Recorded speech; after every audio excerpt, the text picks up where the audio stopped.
live. We are live. I'm glad I stopped singing. I'm not. You should have kept going. That would have been embarrassing. Are we live? We are. It doesn't say it for me. Oh, now we are. Now we are. Yo, we got people. Tell us who you are, where you at, where you coming What's from. up, folks? We been to Canadians yet? Because it's Canadian night. Have you heard people say Canada? I always think that's fun. Canada?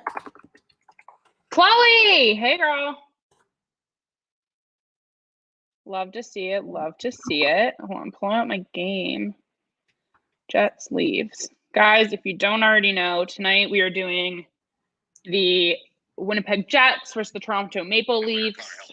A game we are not necessarily well versed for, but we are excited to learn. We are going to have some great people joining us at some point.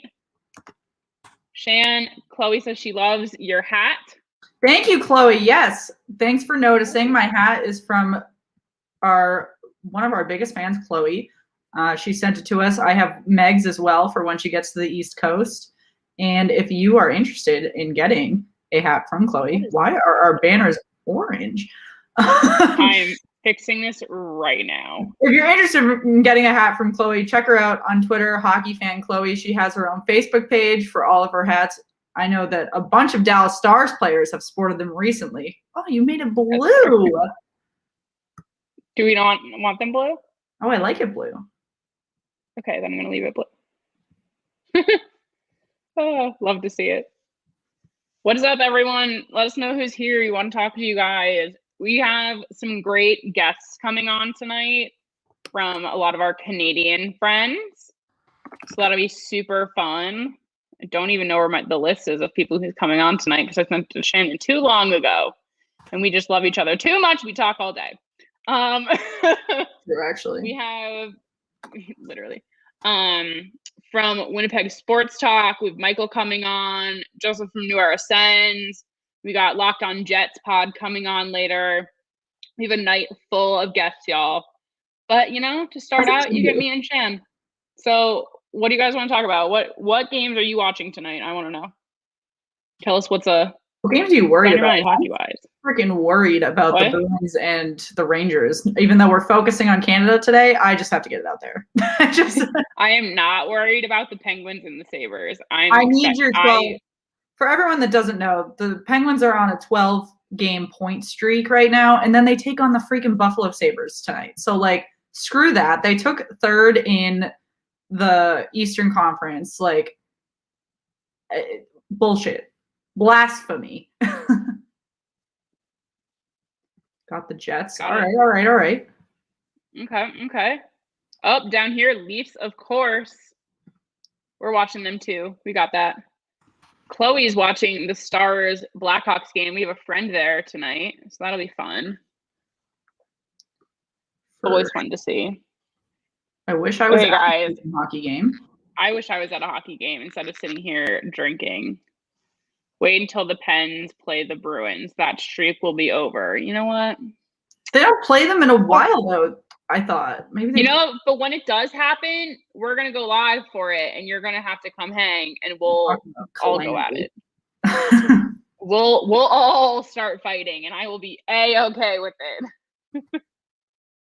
Guys, anyone who's any Canada team fan, tell us how your season's been going, because I feel like since you're not in the U.S., we don't really hear a lot of granted, not that we hear a lot of hockey stuff anywhere in the news, but I want to hear what y'all's take is on this season so far. Oh, yeah, buddy. See, we're going live. Amazing. Too expensive? Yeah, games are too expensive. You're not wrong. What's everyone drinking tonight? I got this Mai Tai from Whole Foods, and it is strong. Oh, Shan, you never guessed the alcohol percentage on this. 25. No, just 20, but close enough.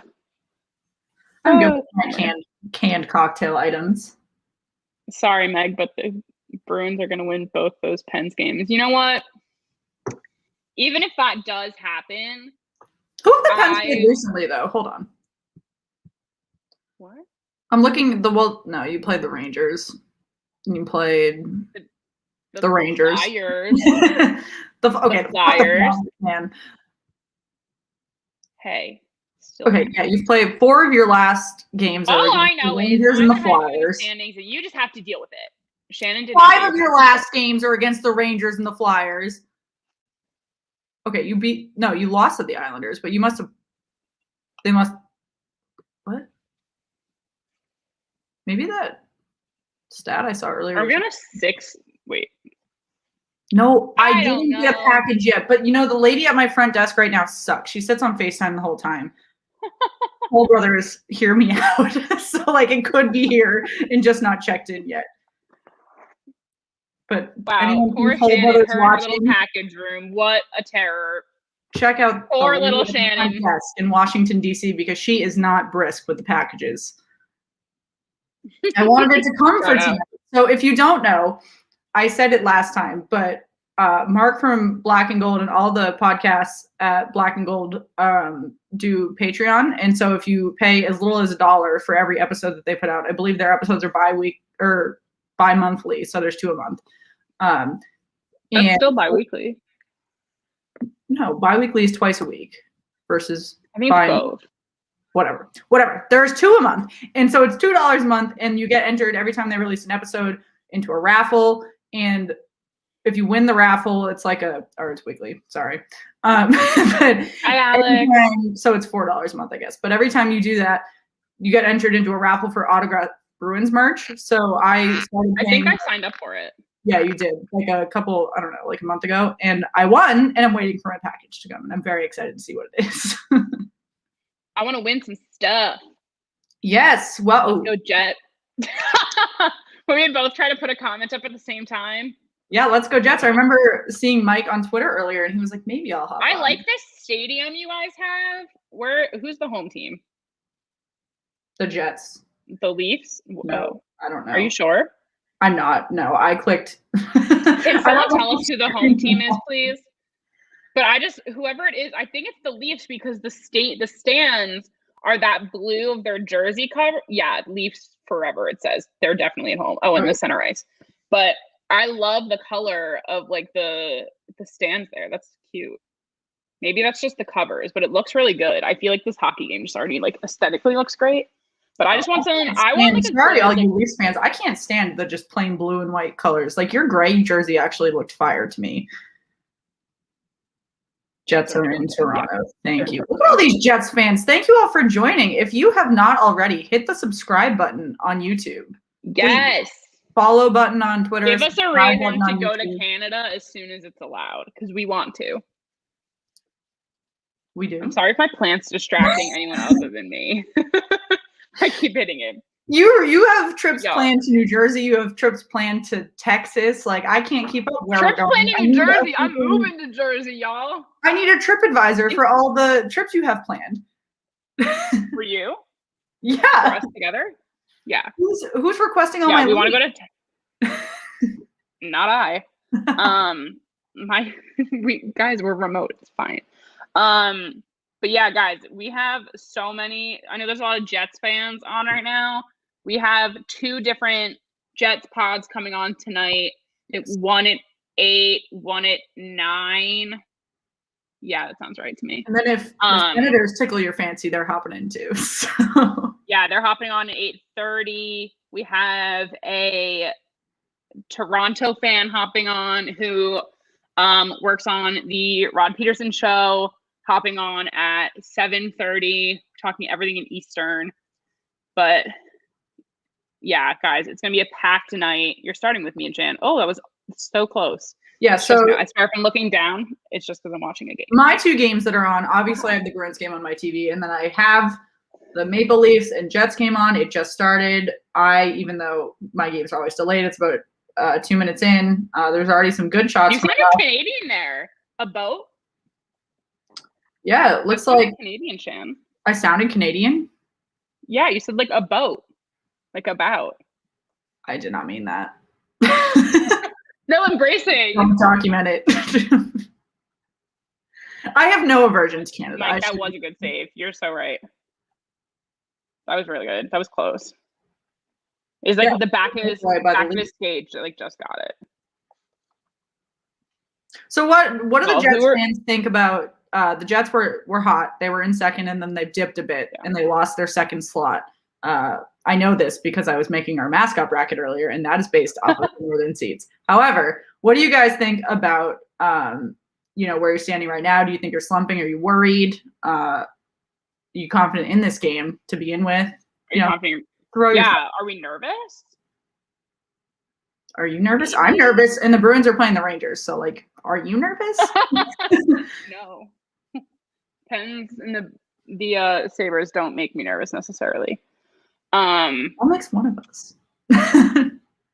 Yeah. And honestly, probably the wrong one of us, but it's okay. Oh, are we getting a fight? Yes. Oh, come on, guys. My God, they like cut away from it too as soon as it started to get fun. Well, you know what? I think that it's interesting to note because we talked about it at the very beginning. We talked about it with Rob Peterson too when he was on our show, actually. But the Canadian division, like we always bitched that the Capitals and the Penguins have played each other, like 20 times now? There are only 7 teams in the North, so they're really playing. Are y'all tired of watching each other? Because I feel like I would be. The Maple Leafs must miss the Bruins. They must. Miss or like rejoicing that they don't have to face? You must miss us. Only 1 point behind Edmonton. Yeah. Yeah, I think that's fair. Do you think that this is, a question that we always bring up on our shows, but do you think that these teams in the North can hold their own once they get out of, I guess it can be said for any division, but just because, we're predominantly surrounded by North fans right now, but once they get to the playoffs and they're playing outside of their division, do you think that there's going to be some shell shock, or is it going to be pretty,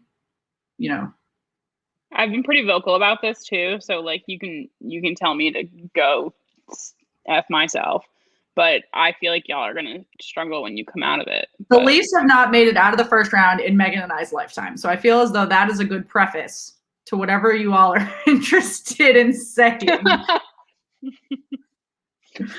My favorite statistic to bring up in any given episode. Which is like one of those things where it's like, are we too young or are the Leafs just that rough? No, because that is longer than multiple franchises have been around. Not just one. Well, not just two. I was going to say, the one that started 2 years ago, maybe? Not just one, not just no, two. I agree. Oh, that's funny. He's not out of the mascot rankings. He has a bye because there's only 7. He has a bye because he's in first. Yeah. So our mascot rankings, it's Mascot Madness, everyone. And the mascots are seeded based off of their team standings. So because the Maple Leafs are in first, there's no 8th seed because there's only 7 teams. You'll be happy when the Leafs. Taylor Hall, fun fact, his Devils jersey is the cheapest jersey on the NHL store right now. So if you want to buy that, you should go look at it. Or at least I want a Devils jersey, so part of me is like, fuck it. But like, hi Nathan. Nathan, thank you. I see you're a Leafs fan. How are you feeling tonight? Yes. There's only 3 shots off by both teams 5 minutes in, so I feel like that's. And 2 of them like just happened. Like there was like 1 shot, which was like that really good save at the beginning for like a while. So I don't know, dude. I feel like it's interesting. I don't know if this is just so far, but like the holographic, what's it called? Ads that go on either side of the blue line. Yeah. They're not in there. It might be a different ad deal in Canada versus the US. Maybe. Y'all, you guys have some wild commercials. Because it's on TSN, it's not on NBC. You're right. But anyway, we were on Rod's show and we were like watching the commercials like before we went on, and we were just like, this is crazy. I saw this morning on Twitter that there is so low in percentage too. Oof.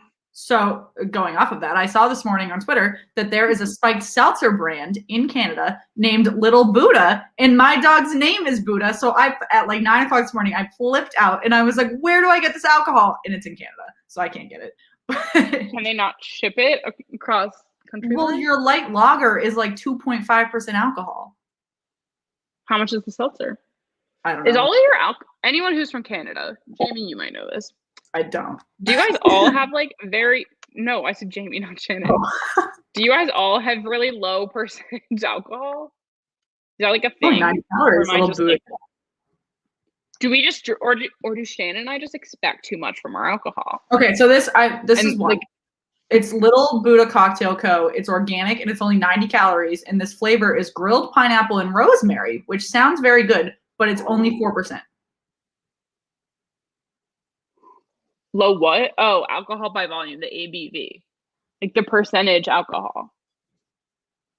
Or do they not even like count that there? Is that not a big deal? So like 4 in the US That's how I pick out probably the lowest. Unless it's like advertised as a low alcohol percentage at like a restaurant. Like if you're going there and you have to drive home and you want like a cocktail, but you're not gonna.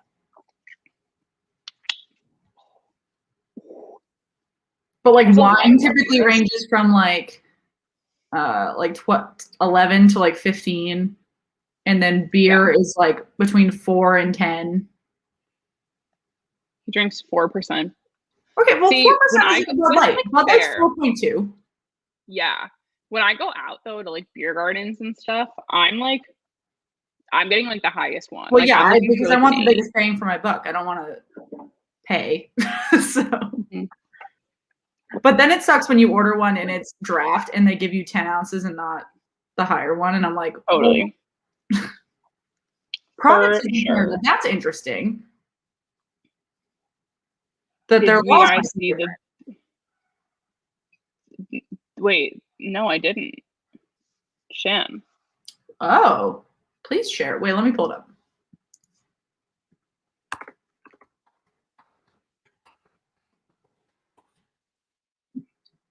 We need the tea. All right, I found it. Blues Jordan signed 6-year, $36 million extension. I don't think he's worth that. I think that's long. Shannon and I talk about this a lot. No one should be signing. So it's not the length of the contract; it's that they did $6 million for all. Well, unless it's not all years. But all of the above. Like, I think that's still too long. Okay, well, it said the 27-year-old has started 99 games and won 63 of them. So, like, that's a good stat. You're not wrong. I'd take that stat. Yeah, but he hasn't looked good since they won. Hi, Clark. Clark, what's up, buddy? Clark just joined early. Wait, so all of you friends on YouTube, if you have not hit the subscribe button, do it now. There should be a button in the corner. Hit that so we can keep climbing up the rankings. We are desperately trying to figure out YouTube's algorithm, so please help us do that. Guys, YouTube deserves the money. Stuff coming up, so you want to see it. Yeah, crazy stuff coming y'all's way. Clark, are you on TikTok? Yeah, he is. It's all over his Instagram. I sent you one of his posts because I was like, this is a really good idea. Guys, I'm on TikTok too. It's fine. Yeah, that's also a good point, Michael. It's a loyalty thing from winning the cup. That's one of the reasons the Bruins haven't parted with some other guys that they no longer need. Clark, take your time. That's fair. Clark, you're fine. That's so funny, guys. Yeah, I think that's a big point. And I think, well, also it's a big point if he can take the Blues up from that level they're at right now to competitive with Vegas. Megan, focus on hockey talk here. No, Clark, what's your TikTok? It's on his Instagram. I'm not going to Instagram. We follow him on Slapshots We Harsh. Just pull up that if you don't follow him on your personal account. I don't follow anyone from my personal account. Do you guys have a Twitter? Yes, we do. It's at the bottom. Shan, take the comment away. On the bottom left corner, S Sweethearts Pod. Stop. There you go. Sorry. I finally fixed it, so there's not a typo on it anymore. Yeah. So, there you go. Yep, that's our Twitter and our Instagram. We have a Facebook as well. So if you go like us on Facebook, there's oddly a ton of traction on Facebook that I was not expecting. Yeah. So all of our stuff is on there. I post pretty much everything in all places. Megan is working on getting us to TikTok. That is not my realm. So it's happening, guys. We are most active on Twitter though. So I would check out Twitter. Yeah. And then we're pretty active. We're all over Twitter all day. Like our our day jobs take a backseat to our Twitter. It's fine. Yeah, if my boss saw me, she would not be amused. Can you guys follow me? I do hockey. Yeah, if you follow us, I'll follow you back. Shoot us a DM.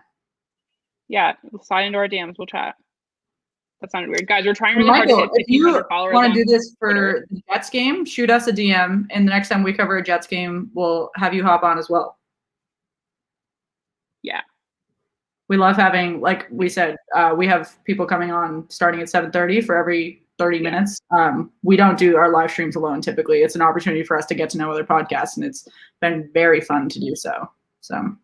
The Penguins are already up 1-0, just in case you were wondering. We're trying really hard to hit. Shannon, shut up.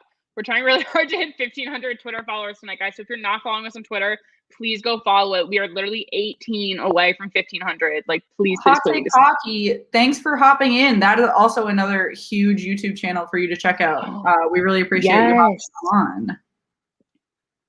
And go Leafs. Yeah, Hot Take Hockey. You guys should come hang on our next live, for sure.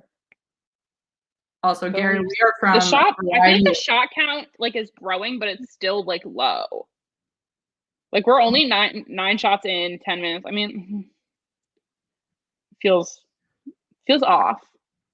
I think it feels like a slow teams are just playing a little sluggish, unlike the Bruins who are up 1-0. However, yeah. Nathan, I followed you. You're welcome. I know you didn't thank me, but thought that counts. Oh, the Sabres scored. That sucks. Is it Jari in goal? I didn't even look. I hope not. So if none of you are versed in Penguins hockey, Tristan Jari is technically their starting goaltender, and he is absolutely horrendous. So if he's in, there's a significant likelihood that they are going to at least give up a single point. I did not get a note. However, Casey DeSmith, not bad. Is it? No, I said I don't know. I was comparing the two. Shannon, don't do that to me. Yeah, Jari's in goal. Well, now we're gonna lose. Whatever. I'm over it. I'm focusing on Canada. Clarky, come hang. I'll look up your TikTok later. Guys, this game, honestly, I'm really trying to take back what I've said about the Canadian teams of you guys not being able to maybe play up to the standard the East Division sets. But there's some good aggressive fast-paced hockey happening, and I like it that way. I mean, and these teams are playing relatively sluggish right now, but you can still see that there's potential on the ice, and I really appreciate that. The game's on my right, that's why I'm looking that way. But I think especially that we're getting close to, even if we're not there already, halfway through the season, and the Leafs are still maintaining that consistent win percentage. Yeah. I think that says a lot. I think I might have to backtrack on they won't be able to make it out of they're already going to make it out of a first round because the first two rounds are within the divisions. So they're going to make it out of a round. If they make it around with other teams, that'll be something I'll be excited about. Oh, that was close. That would have been a good goal if it had gone in. Oops. Oh. Funny. What was I gonna say? Is this the Red Wings chat? No, but we're talking Canada today. That's my Belly Up Sports. If you don't follow Belly Up Sports, please check them out. Please check out all of their accounts. We are on the Belly Up Podcast Network. We both contribute to Belly Up Sports and Belly Up Hockey, and we greatly appreciate their support, as well as the other podcasts on the Belly Up Podcast Network. They are very supportive and very fun to work with. This is actually New Era Sense is coming on later, and they are part of the network as well. So, yes. What do you think of the ESPN TV deal? Well, this is a really loaded question for me. I think it's great because I think more people. Shannon messing with colors. I think it'll help boost overall following of hockey again. Not again, but for a change. People don't go to NBCSN because there's car shows in the middle of the day. No one wants to watch that to wait for hockey. People want it to be part of the conversation. And I think getting it over to ESPN and getting it in that realm will make it more part of the conversation. which I think is obviously great for our sport because we need exposure. We just need to keep the momentum going. There's a lot of potential for, well, obviously I appreciate ESPN's the largest stage, so it's a huge deal for hockey. And it's really great as, you know, the NBA and the NFL are fighting to be the largest leagues right now. And I think a lot of people just automatically count out hockey. And I think this does a lot, at least in the US. What I was going to say is that TSN manages all of the hockey in Canada, from what I understand. So I don't know what that's going to do in relation to covering both of those games. Not that hockey has any competition in Canada. From what I understand, it's not even the national lacrosse. Lacrosse is, which is really interesting. I like lacrosse, but not what I was expecting. I'm actually friends with a professional lacrosse player. Well, so in terms of the US, I think that there's a lot of potential. However, from what we've spoken about, we have a prior episode about NHL TV and NBC Sports, actually. So I recommend you check that out on our YouTube channel. But from what I understand, the NBC local affiliates will still remain, which will be really confusing once you get down to the nitty-gritty of where do I find my game? Because NHL TV is not going to exist anymore. I don't know what's happening to Center Ice, but I believe it's moving I believe a lot of the games are moving to ESPN Plus, which is not how it happens right now with the NBA. There's League Pass. There's also supposed to be a deal going on with like Disney Plus, like all of that. Right. Like they're gonna try, from what I've read, to like keep everyone like have like openness to games like based on what you have. But that's something like Shannon and I, if people need it, can try to do, is like decipher it for you guys, like see like where can I watch my games and try and like help a little bit. But like who's to say? Like it's kind of like a learning curve for everyone to see what ends up with the switch over. Yeah, I mean, we use NHL TV, so I don't know where we're gonna watch our games. We'll figure it out.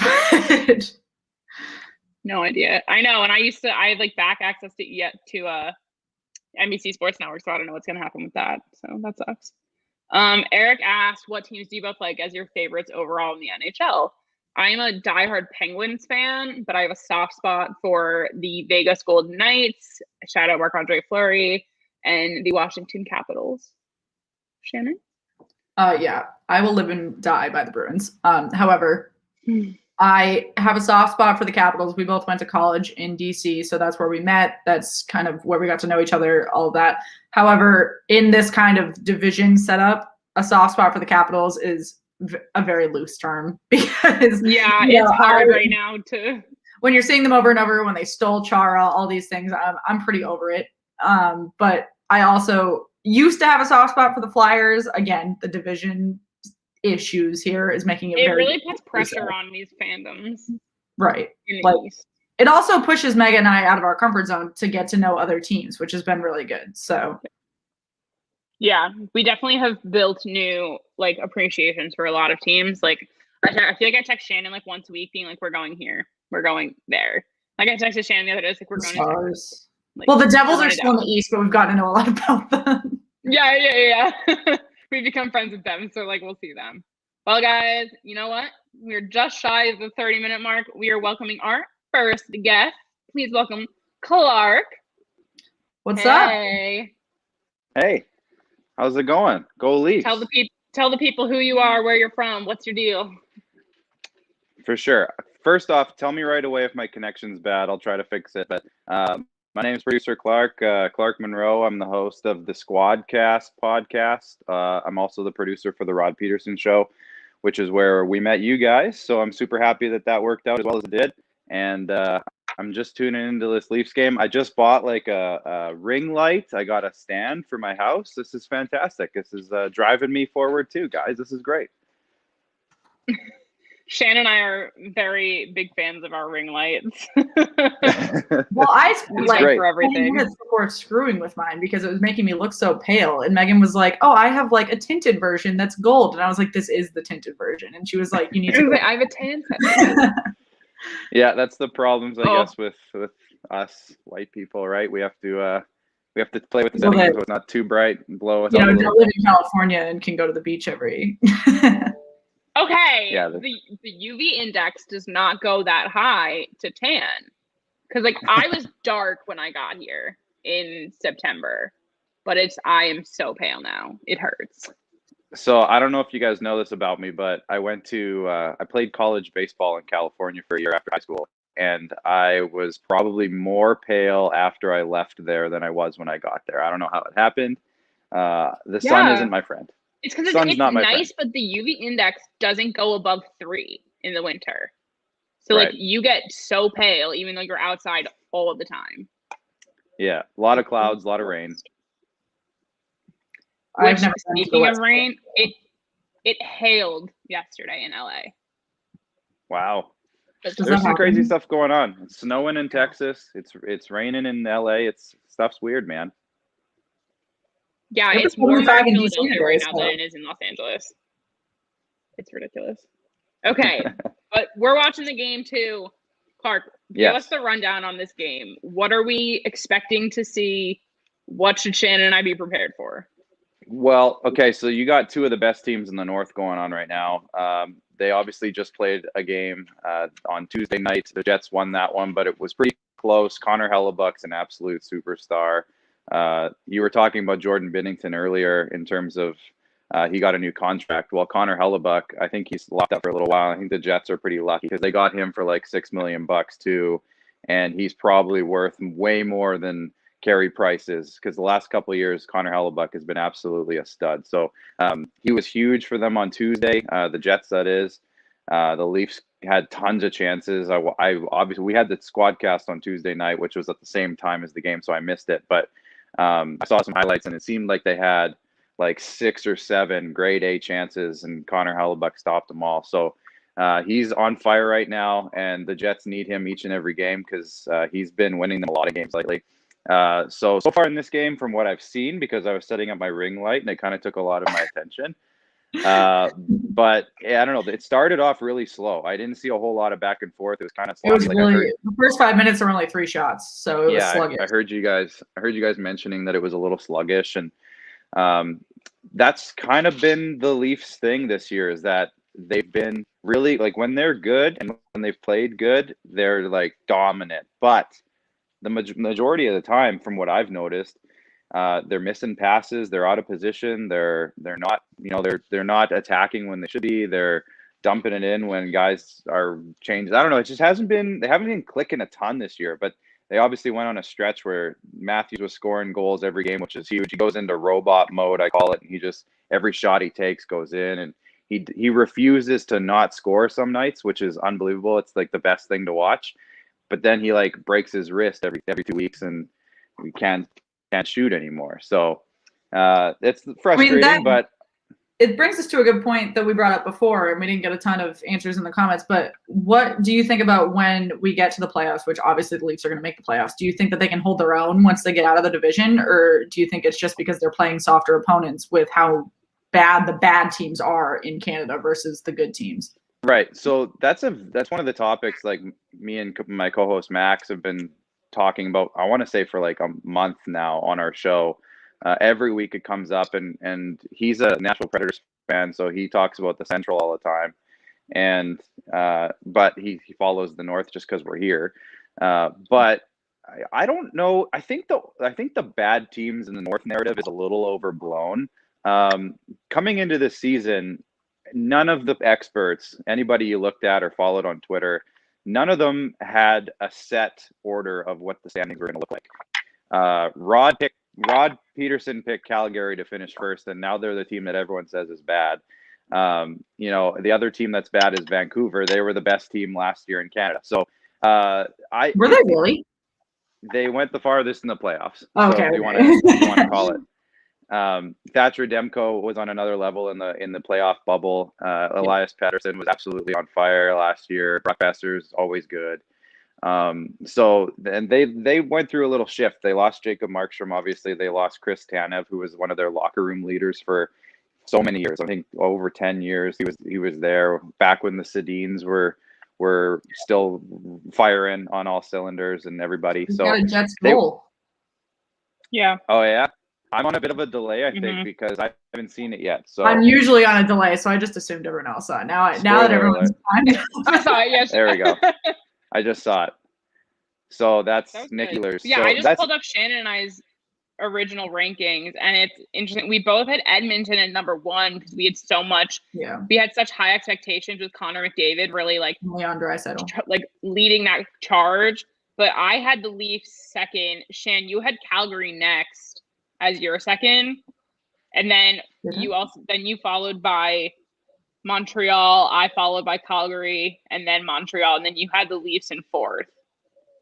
I am just we as a both Bruins had fan, I'm so Winnipeg low at the on the bottom. Leafs because they never do well in the typical Atlantic Division playoffs. But I mean, they're coming into their own. But again, I'm always skeptical because they haven't made it out of they haven't made a deep playoff run, and they're young. Austin Matthews isn't old; he's younger than I am. I'm pretty sure. Yeah. Well, it says the Bruins fan that they never get past the Bruins, which is kind of your fault. But yeah, it's the Canadian division is wild. And to me, again, I think the bad team narrative is overblown. I think realistically, there's 6 teams in this division out of 7 that should be playoff teams this year. And if it was a normal season where they were in their regular divisions, I would expect them all to make it. So that's every team but Ottawa. Just tell the Sens who they are. Just call the Sens out. Tell them the truth. The Sens are team. Don't beat around it. Yeah. Every team but Ottawa was expected. But I will say this about Ottawa for the 7 fans that they do have.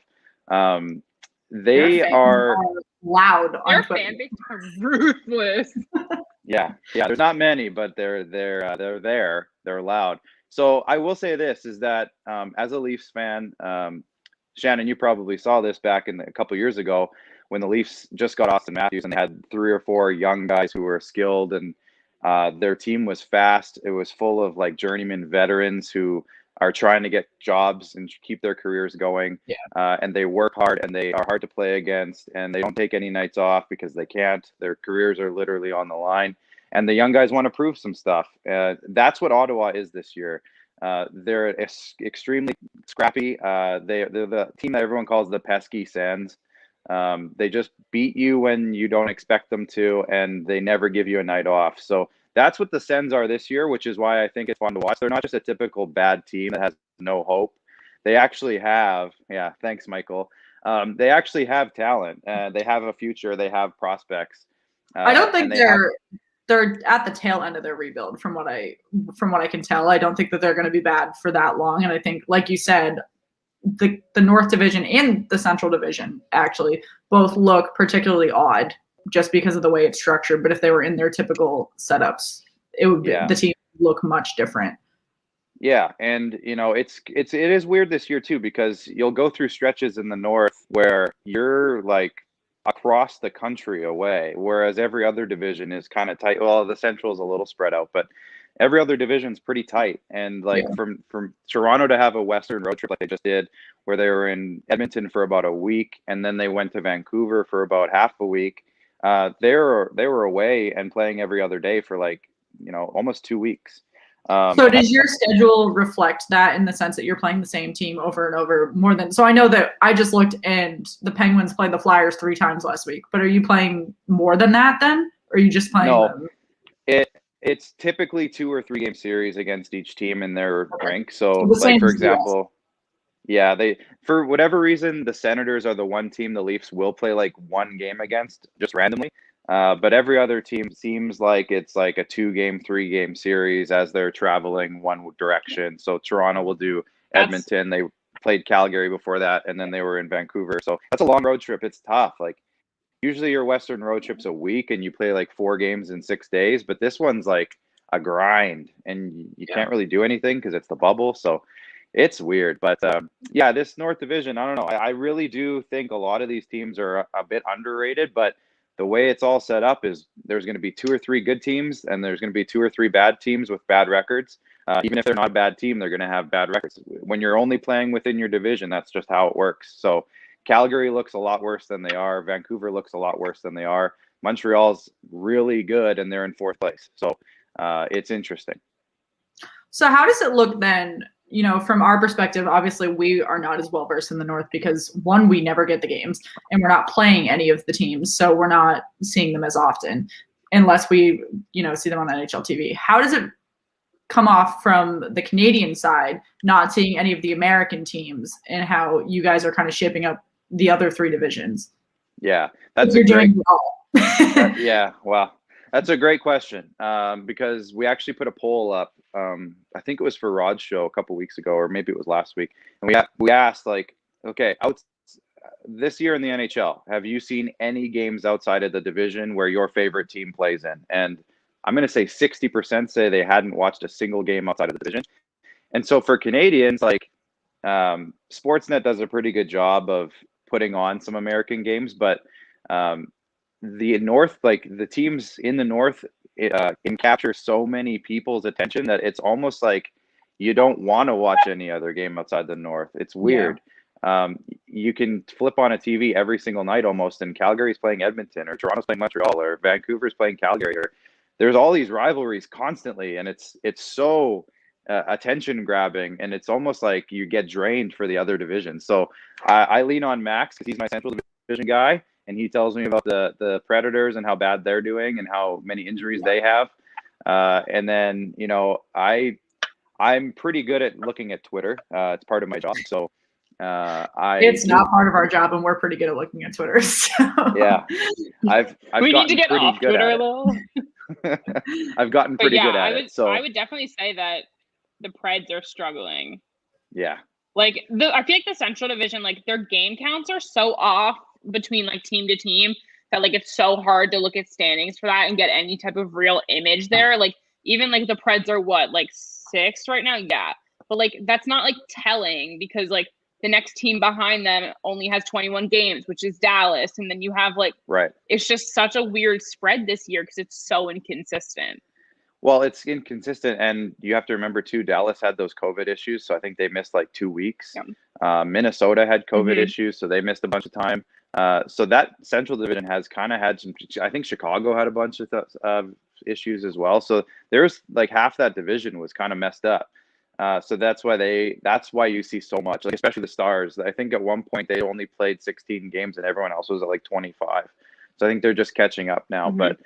Considering they were in the Cup finals last year, and we have barely seen them, and Tyler Seguin's hurt. Shannon loves Tyler Seguin from his Boston Bruin days. But considering he's hurt, and the Stars aren't the same team, and they're struggling. So it is weird. I didn't realize he was still out until last week, and I was surprised. Yeah. Like Chicago being good is probably, I think it has to be the shocker of the year for me this year. The fact that they have a winning record at all. I'm blown away. They're good. I refuse to say that they're good. Where are they sitting in the standings right now? Third or fourth. Yeah. Fourth. Patrick Kane's an MVP. In a bad division. Their division is by far the worst. I won't disagree with you, but I'm just saying that they're in a playoff spot. They're the only division I'll say that Canada is better than. I'll take it. I don't know. I have a weird feeling that the West is not that. Yeah, good. the West has 2 good teams, and that's. I was gonna say they have like 2 teams that like drag up their average. They like have a higher consensus because of that, or like maybe 3. I would say 3 if you put Colorado, St. Louis, and Vegas in that conversation. But to me, every other team is not a playoff team in that division. Arizona is gonna be a playoff team because they have to have 4.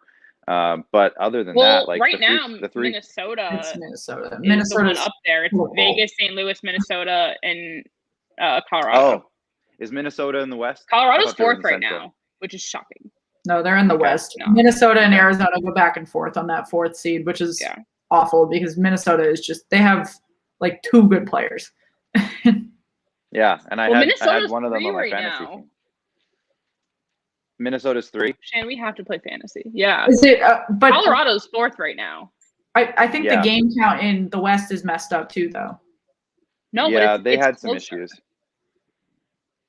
It's at because Vegas is at 23, St. Louis is at 26, Minnesota and Colorado are both at 24, LA is at 25, Arizona at 26, Anaheim 27, Sharks 23. Like, right. So they're to me, so much closer than Central. To me though, like those 3 California teams have been the worst teams in the league for the last 2 or 3 years. The Ducks have been on a downslide. The Kings are looking like they have a future, but like they were bottom 5 in the league last year. The Sharks are just a mess. I don't get it. Well, this year is a little bit more understandable, but the last couple of years, the fact that they haven't been good, they went out and get Erik Karlsson, and then they aren't good. Like, it doesn't make much sense. So, yeah, to me, like where I said earlier, in Canada, I feel like there's 6 legitimate teams that could be playoff teams if it was a regular year. And in the West, if it was that division, I would say 3 or 5, maybe 4 or 5 of those teams wouldn't make playoffs in a normal year. So that's the way I'm looking at the divisions and how they break down. I think the East is like the most superior division of all time. But again, you're only getting 4 playoff teams, and I feel like there's probably 5 or 6, maybe even 7 teams, depending on the day, that could make the playoffs in that division. It's just ridiculous. If you look at the Rangers on the come up, I'll give them and then 5. You have 5. So like you have Washington, Or Boston, maybe 6, Pittsburgh, maybe 6. Philly. Washington, Boston, Pittsburgh, Philly are 4 for sure. Like, they're guarantees.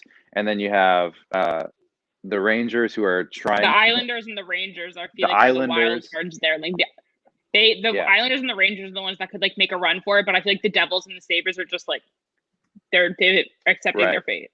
I wonder how the Sabres would have fared this year with all the additions that they made if it was a regular season and not only playing Boston every night and Flyers and the Capitals. Like, that was what I talked about on our last episode of the Squadcast, was how different this year would be if it was regular and they weren't only playing within their divisions. I'm just so curious on how that would actually look, because with Buffalo, like I said, if they were playing teams like the California teams and Minnesota and like Chicago, if they were having a weird normal season and not a weird or a great season, but if they're playing all those teams, how would their record look compared to what it is now? It's a question I ask like all the time, because they added Taylor Hall, Eric Stahl, like they seem to have a decent blue line. I don't get why they're so bad. It's just a mess of an organization, and they play the best teams in the league every single night outside of New Jersey. Yeah, but true. But otherwise, they're playing the best teams in the league. But otherwise, right? Yeah, but otherwise. Shan, funny comment in there. Someone asked if we're twins. I know, I saw that. We're not twins. We went to college together. Not even the size. I thought that was funny. But yeah, I feel like it's definitely, I mean, I was really hoping that at some point while I was out in California, I'd be able to hit up a game, but clearly that didn't happen since everything's just opening and I leave in 2 days. But yeah, we'll see what happens. Head to Arizona. Phoenix is opening up. You might be able to go to a Coyotes game. Yeah, I'm trying to head to Dallas. That's two. I really want multiple places. I want to go everywhere. Well, that's a good thing. One of them's easy because it's home for me. Like, come on, Shan. Right. If you come visit and go to the Devils with me, then we get to stay at the beach. Hey, sounds like a plan. Can I join you guys? Because if I can get across the border, I want to go on like a whole U.S.-wide road trip. It's honestly, I was gonna say, if y'all's show does like a road trip eventually, like hit us up. Yeah. We're in. Okay, well, we will, because I know like we had plans with Rod's show to go to all sorts of places. We were going to go to Miami for a sports trip with all of our fans and all of our viewers, and they were going to go to a Buccaneers game, and they were going to go to a Dolphins game, and it was going to be amazing, but that all got canceled. So we have plans. I know they're going to, as soon as stuff opens back up, Darren DuPont it has like 100 plans on things he wants to do. So we'll be all over the place, hopefully. You'll see us there. Yeah, good. Oh. So this game, we're 1-0 at end of the first period? Yeah. It's not too bad. Let's do a quick, that's what I was going to say. A quick score rundown. Yeah. So Pens, Sabres 1-1 at the end of the first. The Capitals Flyers are almost done. Caps up 2-1. The Bruins are beating the Rangers 2-0. Good for you, Shannon. The Islanders are beating the Devils. Not surprising, 2-0. The Hurricanes are beating the Preds 3-0. Not surprised there either. Tied at 0. Panthers, Blue Jackets. As I said before, we have the Jets up 1-0 over the Leafs. And then the Red Wings are beating the Lightning 1-0, which I didn't think would happen, but We love They are it. only halfway into their first period. Yeah, other games we have starting tonight in like 40 minutes. We have Dallas taking on the Blackhawks. And then a little later, we have the Canadiens and the Flames. I'm still the only person who calls Montreal the Canadiens. That's fine with me. Instead of what do people call Montreal? Habs. No, Canadiens. Oh, the Habs. Well, you can do either, but yeah. Right, but like yeah, I feel like everyone says Habs, and I just don't. That's fair. So, just you guys probably aren't watching the Canadian feed for this game, are you? Do you have what? Do you have I am. for your feed? Of course we are. Well, okay. I have NHL So, TV. are you watching the intermission? Yeah. Okay. Well, it's on mute. Yeah. So the TSN panel is doing they're doing a quiz right now on who would you give your heart vote to, and 2 of the 3 votes went to Patrick Kane. So I've been saying it for a while. I think Patrick Kane's my MVP this year. I'm not sold. It's just the TSN feed. You're not sold? I don't know. Like, wait, is it different feeds between the teams though? Yeah, you can pick. It's your NHL TV, man. Yeah. You pick home and away. No, I know, but that's what I'm saying. I was saying with which feed, because I don't know if they're different there. They are, because ours is saying which event is more probable. The TSN feed should be the same feed, but I think. Oh, really? You guys don't like have different coverage based on where you are? No, it's either TSN or Sportsnet. It's the same panel for all the games. It's just a matter of which company is doing the game that night, and this one happens to be TSN. So, yeah, they said Patrick Kane. I don't know. I've been saying Patrick Kane too. Like, the fact that the Blackhawks have like any wins at all is amazing to me. I thought they were going to be absolutely horrible this year. I thought they were literally going to be the worst team in the league with all the injuries. They don't have a starting goalie. That's proven at all. The fact that they have like two or three of their centers are like rookies or unknowns is amazing. I think Patrick Kane has been. Oh, my daughter's trying to get in. You want to say hi, Emma? Hey. Well, you're gonna have to now. She's going outside. It's cold. But yeah, no, I think I would give my vote to Patrick Kane. But yeah, I don't know. I know that like McDavid and everybody gets all these votes. Okay, McDavid's not getting it. Oilers are good. But it's like one of those. Well, I don't know. I feel like it goes back to we've talked about like, can one player carry a team? And it's like some teams have like a few star players, the team can't win. And I feel like that's the situation he's gotten himself in, which like I feel like I've been saying this for a little bit now. Like he needs to start thinking of like what his next choice is. And I really think he should ask to be unprotected. But I mean, you said Clark, you said that they don't have a starting goalie. Kevin Lankinen has shown that he can carry that team.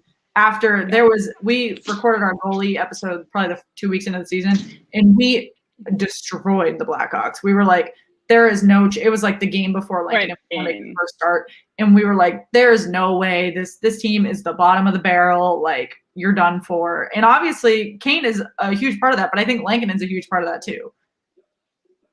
Yeah, him and they've just been playing way above expectations. So I'll be curious to see like if they can hold it up for the second half of the season, because I think we're pretty much, depending on which team you're talking about, we're pretty much at the halfway part here. So if they can hold it up, or I don't know, me and Max were saying on our show last week that they played good enough that we think their GM should go out and give them a little help, because if you're going to overperform like they are, you've earned a little bit of help. Like, you've earned a chance to at least give it a shot. And I feel like if they don't, they won't keep it up all year long. So if they can go out and maybe add a couple of guys, I think they've earned the right to at least go a little bit, like try hard a little bit, like maybe go out and get a second line forward, or an extra defenseman to give you a shot in the back end, and maybe a veteran goalie backup or somebody like that. But I think they've earned it. Like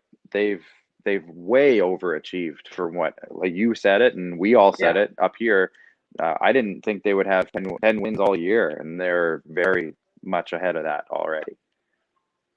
Yeah, I mean, they've played great. My concern is that maybe it's just as a Bruins fan, we're always apprehensive to make significant moves at the deadline unless it's really for a cup run.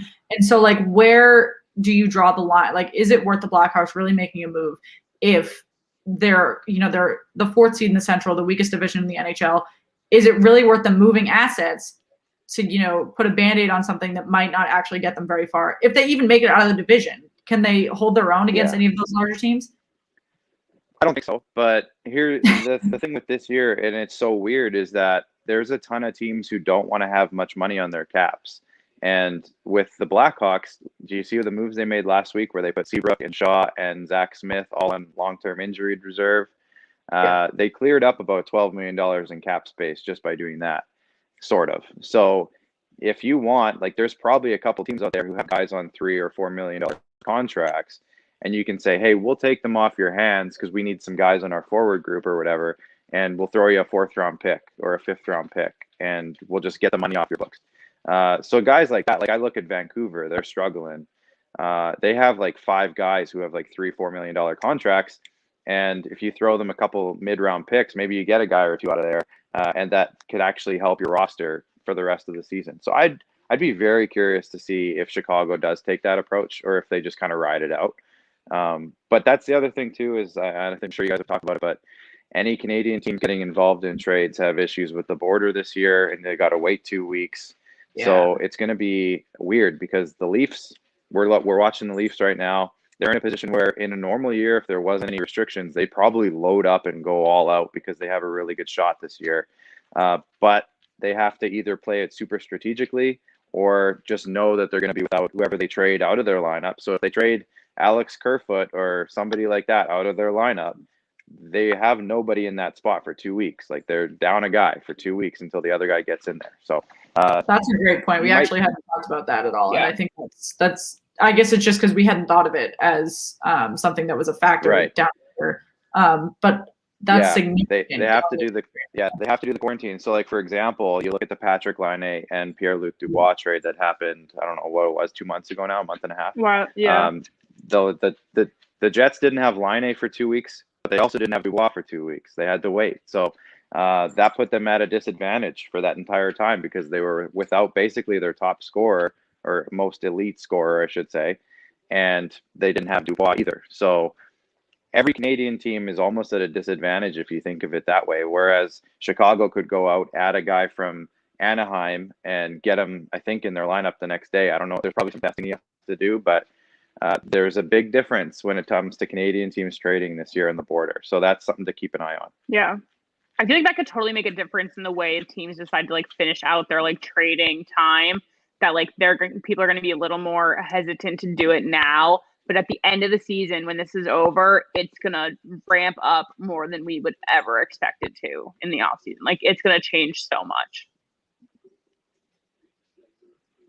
Yeah, I think so too. I think this year's draft is going to be a time where teams are going to dump off as much as they possibly can. However, I'm very curious how this ESPN TV deal is going to change everything, because there was rumors that they were going to have a flat cap for no cap increases or decreases for the next couple of seasons.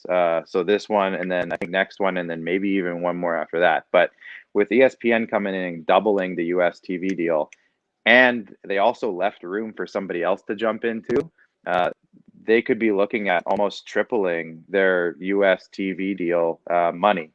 And maybe that boosts the salary cap right away. There's enough money there potentially to increase the salary cap across the league, especially with Seattle coming in as well. So there's so much going on this summer with Seattle coming in alone, let alone a pandemic and ESPN trying to take over and putting their stamp on it. And Sportsnet up here in Canada just hey guys, we're here too. We're still here. So it'll be interesting. It's going to be a wild summer. Yeah. Totally. Well, guys, we are at the top of the hour. Clark, thank you so much for coming to join us. Tell the viewers where they can find you.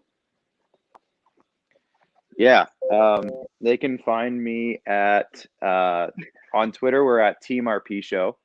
That's the kind of the staff account for the Rod Peterson Show, but that's where all our Squadcast content goes as well. On Instagram, we're at the Squadcast_. And then on Facebook, we're at facebook.com/the Squadcast. And then, of course, you can find all the Rod Peterson Show content as well if you just search that. So we're all over the place. Hit us up on YouTube. Amazing. Yes, everyone, make sure to subscribe to Clark's Yes. show, our show if you haven't already. Which, like, if you haven't subscribed to ours, what are you doing?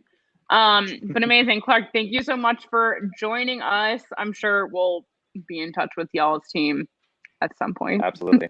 Yeah, we Always gotta get you on our show. Yeah, we gotta get you on our show, and let me know if anytime you want me, I'll jump on with you. Yeah, perfect. Thank you. Thank you. Y'all, we got a new one coming in. That was our Leafs coverage, kind of.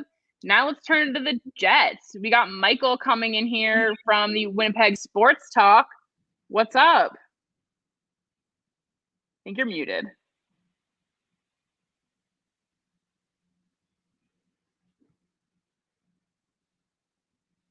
Still can't hear you. Y'all, live streams. Gotta love them. No. This is me and Shan all the time. Not yet.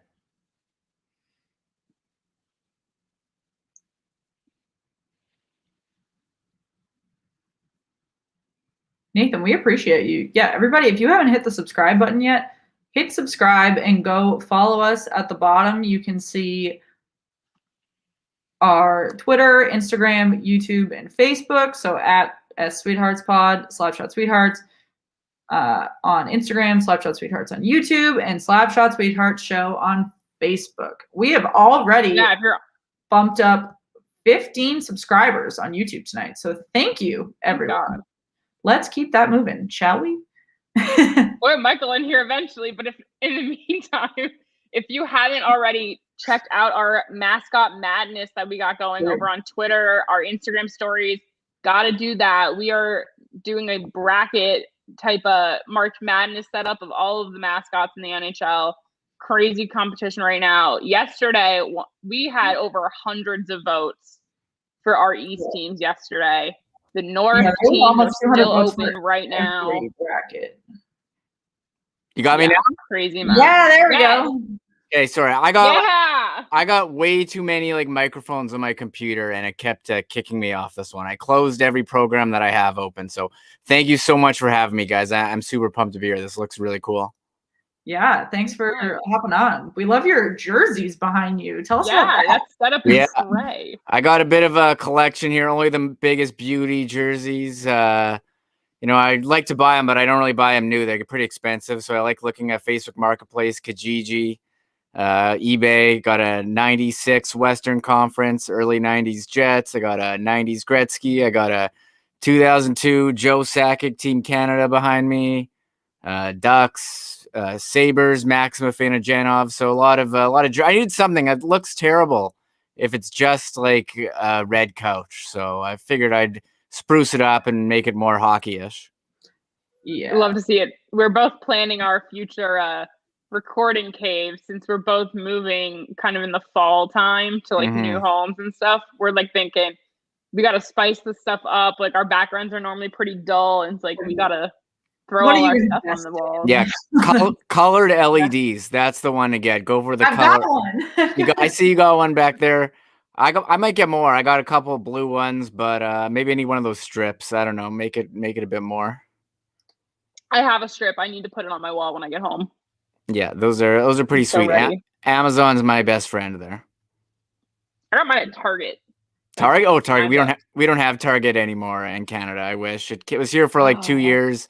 I don't know why it didn't work. I went there all the time. I loved it, and I was sad when it went away. That's so sad. I'm in LA, and we have a crazy Target over in Burbank, which is like 10 minutes away from me. And when I'm bored, I'm just like, I need to go to Target. Yeah, I need to go. Whenever in the States, Target, Super Target. I know I went to Minneapolis a couple of years ago, you know, before this whole pandemic, and you could go to the States. We just went to Target. That's why you go to the States if you're in Canada, to go to Target. Is that something people just do? They just go to the States for a weekend. Is that like a vacation type thing? Oh yeah. Well, we're 2 hours north of Grand Forks, so a lot of people go, North Dakota. So if you want to check out, I guess they're called we're Fighting Hawks now, the college team, and Minneapolis is 8 hours south of Winnipeg. So that's, if you want to check out, before the Jets were here, pre 2011, I'd go to some Wild games or check out the baseball as well. And Leafs just scored for everyone watching. I got the TV on here. Oh, you're ahead. Oh, sorry. I don't want to ruin it for everyone. Oh, you're fine. No, you're good. Shannon's always behind. I'm behind too now. Wait, am I not live? I was gonna say before you said that you must be feeling good with the lead right now. No. Yeah, I think you're There feeling. we go. Now I just got it. I think you can feel good with the lead, but I mean, you look at the way the Jets play; they always give up so many shots. They're in their own end quite a bit. So even like the last bit of last game, you're kind of like, I don't know in the final minutes, but yeah, I mean, they had some pressure. Mitch Marner's a good player, gets a loose puck in front and puts it in. So I mean, if it's 1-0 with more than half a game left, the game isn't over. The Leafs team is too good. Yeah, that's for sure. I mean, we were talking about how the beginning of this game was pretty sluggish. I mean, 5 minutes in, there was only 3 shots off, but now it seems like they're still maintaining pretty even shots, and it looks all right for now. So yeah, it looks all right. I mean, we'll see how it goes. Marner's the early 20s, I think. He's pretty on his second contract, something like rather young. Yeah, I mean, rather young. I always thought, he looks pretty. I always thought Ryan Nugent-Hopkins too. Even still, he's getting up there. Yeah, he's a pretty young looking guy, but I mean, it doesn't matter how old you are. I mean, these guys come in at 18 now with skill. It's pretty incredible. Oh yeah. This is Definitely. I need another take from a different Canadian team that isn't number one. What's your take on this season? Like, I feel like this has been a very weird season for Canada. Oh, y'all are all alone up there. No, this is the best season for Canada. I think it's so much fun. I love the Canadian division. It seems like the games are so meaningful every night. The whole country is into it. I think the ratings are up for TV. I think people care. It is, but yes, it is like our own mini league up here, and I think it's good. But obviously, Gary Bettman said today it's only for this season.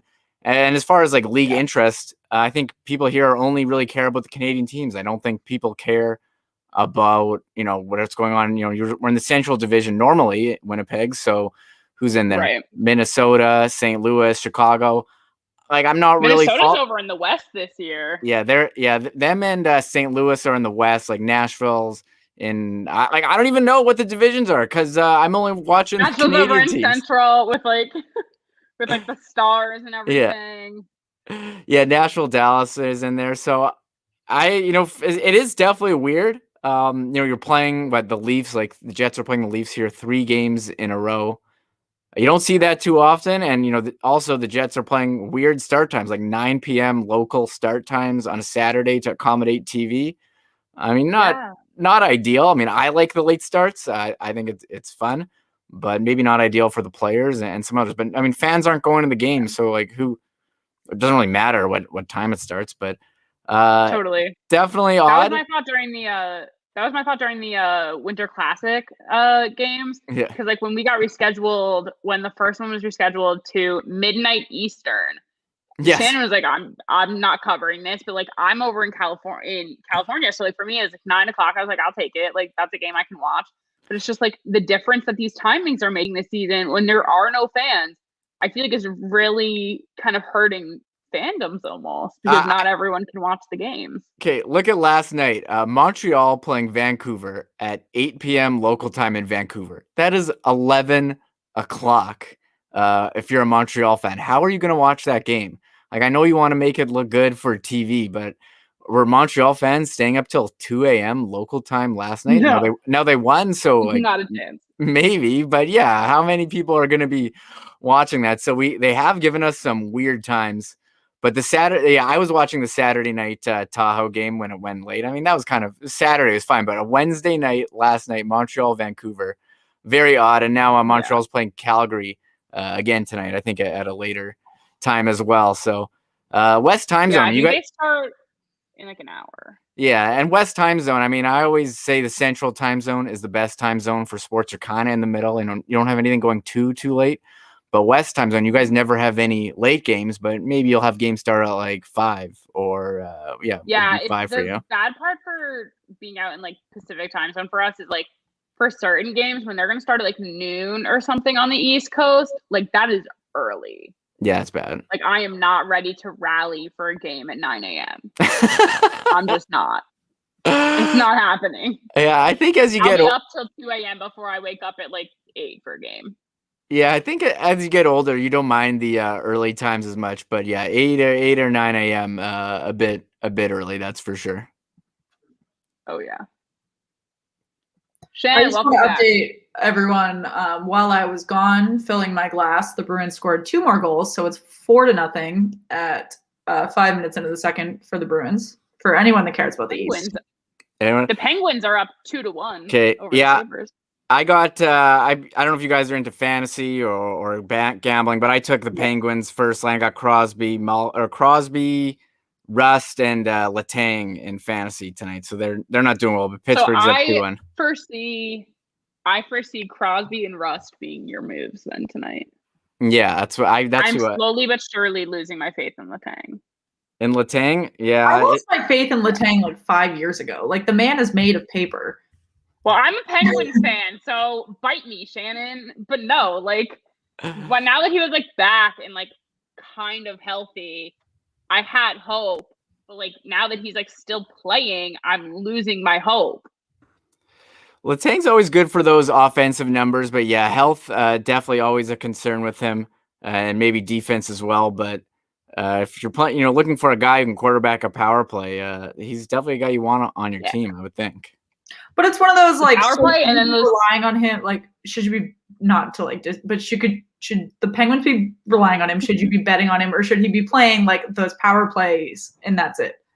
Well, I don't know if they like who else do they have on defense that they can. No, well, exactly. The Penguins are in no scenario to be like giving guys minimal minutes, but like, like who is their other top D right now? I think he's far and away better than anyone. They just sent P.O. Joseph and one other young defenseman to Wilkes-Barre because they sent them down. But right now we have like. Well, they sent them down because they were like they're not going to get good playing time, not because they're not good. Which is a load of bullshit to send P.O. Joseph down. I wanted to riot. But like right now we got like Cody Ceci, Matheson, Dumoulin, which Dumoulin's been around for a while. Yeah. Pedersen, Letang, and then Weddle, whatever, which like send him away. Like bring me back P.O. Joseph. Like I can't. But like I'm not mad at Dumoulin, but like I feel like our offensive guys are the ones who are like doing the most for us. Like I feel like Tanev has been like pretty decent lately. Like Malkin's kind of getting his groove back, but like not by any means gonna say he's back in his like system. But it's just Yeah, what's going on with Malkin this year? He got off to a really slow start. It hasn't been going. I know he's got a goal tonight, but it just seemed like I think he was sick before, and maybe it isn't 100%. Is that what's going on? I heard he was sick before, but also like what everyone's kind of saying that like he like such a player that like plays off the like atmosphere and like the fans and stuff, that when he was playing in these like silent arenas, not like silent, but you know what I mean, like it was really affecting him mentally, which like threw off his game. But I'm like, dude, you're a professional hockey player. Like if you're gonna play the game, play the game. Like that's not like good enough for me. I think you got to find a way to get motivated. Maybe it is definitely a lot tougher with no fans. It's weird, but I think from a lot of players have said, the first bit it's weird. Then you're like, okay, we're just playing hockey here, and you got to find a way to get that extra. You mentioned Brandon Tanev. He was in Winnipeg before. He was the best. He was the biggest fan favorite here. We loved watching him play. That guy would give 110% every shift. He'd be blocking shots, throwing his small guy throwing his body around. Totally. I mean, one of the highlights was the game where he scored a hat trick against Boston. Like I think the crowd went absolutely bonkers. I was at that game. That was so much fun. So glad to see that you guys are giving Tanev some love. I know he's got a bit of a crazy contract, which is why he couldn't stay in Winnipeg. But everyone was very very happy for him, and he's a college free agent signed with the Jets now in Pittsburgh. So he does have a goal tonight. So happy to see that. Yeah, always proud of that. But I don't know. Sorry, I take my AirPods out.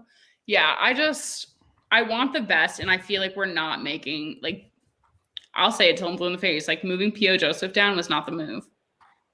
It just wasn't. Well, so I saw it on Twitter, and they were like, on the taxi squad, so they could have gone back and forth because they were trying to find the right defensive lineup. And they were like, well, they were like, they could just keep switching back and forth and putting them on the taxi squad, but they're not going to get enough playing time. So they were like, it's smarter to just put them in Wilkes-Barre, even though it's in the AHL, because they're actually going to get development time versus in Pittsburgh. They're not going to get, they're still trying to figure their shit out there on what's going to work and what's not. So it was not good for their development. Which, like, I don't want to shit on, like, the Wilkes-Barre Scranton, like, team, but, like, I don't know. I always have a soft spot for the Wilkes-Barre Scranton team because they're featured in a couple episodes of The Office. So I think I think everyone's gotta respect Wilkes-Barre Scranton. Well, their mascot is so this is like it always comes back to mascots.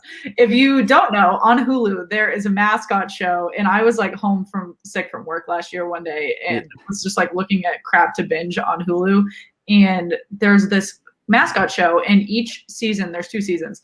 Each one features a high school mascot, a minor league mascot, and a professional mascot through like their entire like day-to-day whatever. And the first season features the Wilkes-Barre mascot as the like semi-pro one, and goes through all of his day-to-day. But the interesting part with that is the guy that does it, first of all, now he's the Oilers guy. Well, he was at one point, and it showed like his entire process of trying to move up to the pros and how you like apply to jobs to be a mascot and all these things, and it was very interesting. Yeah, I've never heard of this show, but I love mascots. I think they're fascinating. I remember I'd be covering Jets games, and I think behind the scenes once I saw like Mickey Mouse without his head on, and I was like totally spooked. That's the Jets mascot. And I think he even talked to me one time because I'd see him all the time, like where the just behind the arena and all that stuff. And I was totally thrown off. So I'm a big mascot guy. I will have to look into the show. We don't have Hulu here, so I'll have to see what it's available. Yeah, Canada, we don't have a lot of the good stuff that you guys have. What's there the in the word? Like, you don't have Target and you don't have Hulu? Blink twice if you need help. Like, well, I'll have to find a way. Yeah, don't have Target, don't have Hulu. There's some really good fast food places that we don't have. I don't think we have like Jimmy John's. I don't know if you guys like Jimmy John's. That's always a good one. It's not. I mean, we got Subway. Subway. Yeah, Subway's okay, but there was a Subway on our college campus, and so I still eat it when I must, but like most of my friends that we went to college with are like, don't speak its name because I can only eat it when I'm hammered. I in New York was between like 2nd and 3rd Avenue. And they were like my street, like 82nd and 2nd had a Subway. So like if I was like hammered, I would get Subway, but like otherwise, like I couldn't even smell it anymore. Yeah, you go to Subway and it definitely has that signature smell that might still be on your jacket when you leave. But I remember Subway when it first came in, it was a hot thing. But there's so many new places out there that are kind of doing similar stuff, maybe slightly better, but. Subway has a time and a place, that's for sure.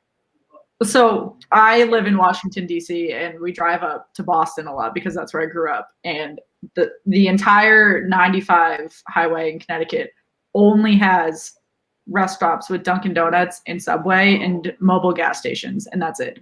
There's nothing else you can get. So for 3 hours of your ride, which if you're leaving at like 7 a.m, by the time you've been on the road for 4 or 5 hours, it's like you've hit Connecticut, like it's time for lunch. But if you don't stop, you're going to be like dying of starvation. So you have to settle for Subway.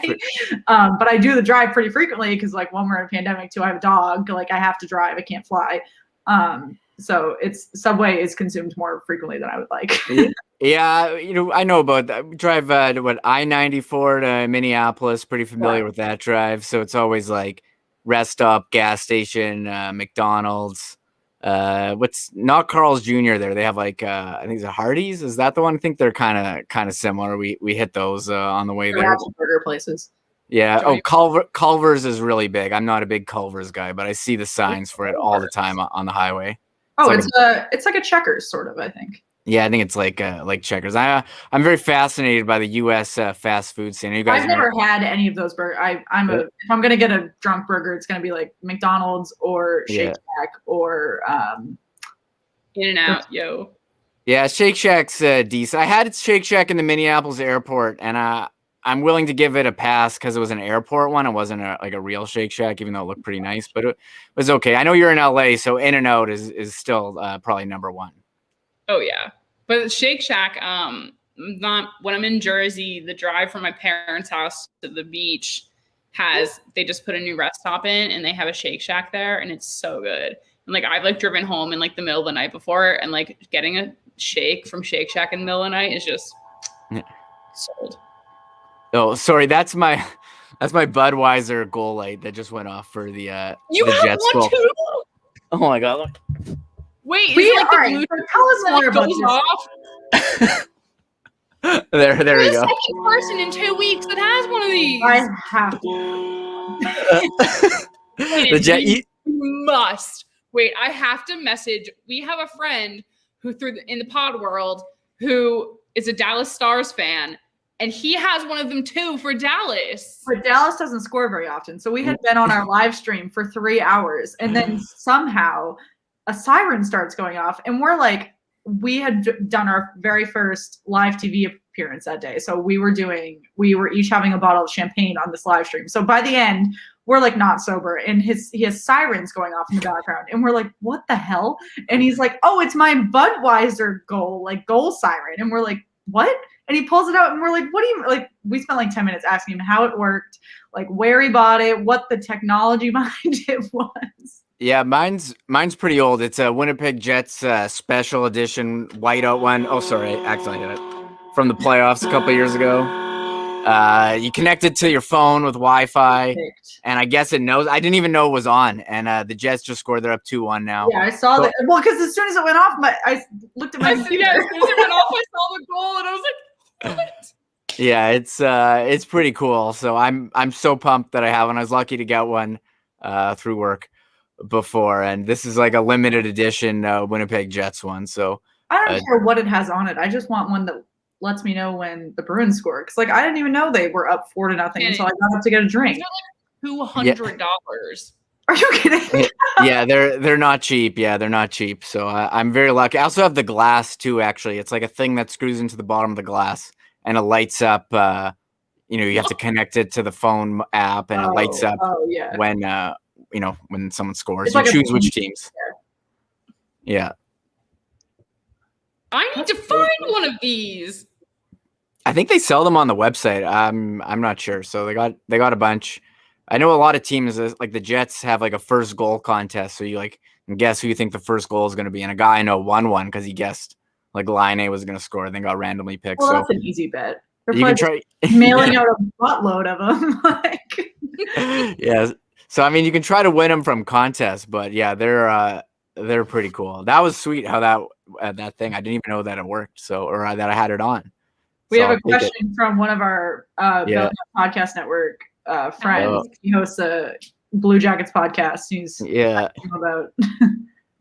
Okay, well, this is what I'll say. I mean, when the trade first went down, I think a lot of Jets fans here very upset. Laine was the biggest fan favorite. You don't want to see him traded. So I think there was some sadness early. And then, they did the trade. Dubois had to quarantine. And you're like, well, he's not playing. And Laine and Roslovic are tearing it up with Columbus. Now they've kind of cooled off. And Dubois, he came back, played the first 2 games pretty meh. Then he got hurt. Now that he's back, he's been awesome. He's had a couple overtime winners. He's got an assist again tonight. The guy's big. He can skate. I think he's going to be a great fit on the Jets. So I think a lot of players now a lot of fans are definitely more excited about him. And I think in the long term, I do think it is a very good move for the Jets. I mean, it's unfortunate that Laine isn't here anymore, but I think it seems to be a good trade for both teams. I feel like people shit on Laine so much. Mm-hmm. And I just find it so interesting how you can go from one team to another, one team where you're so beloved, and then the next one is just like, fuck you.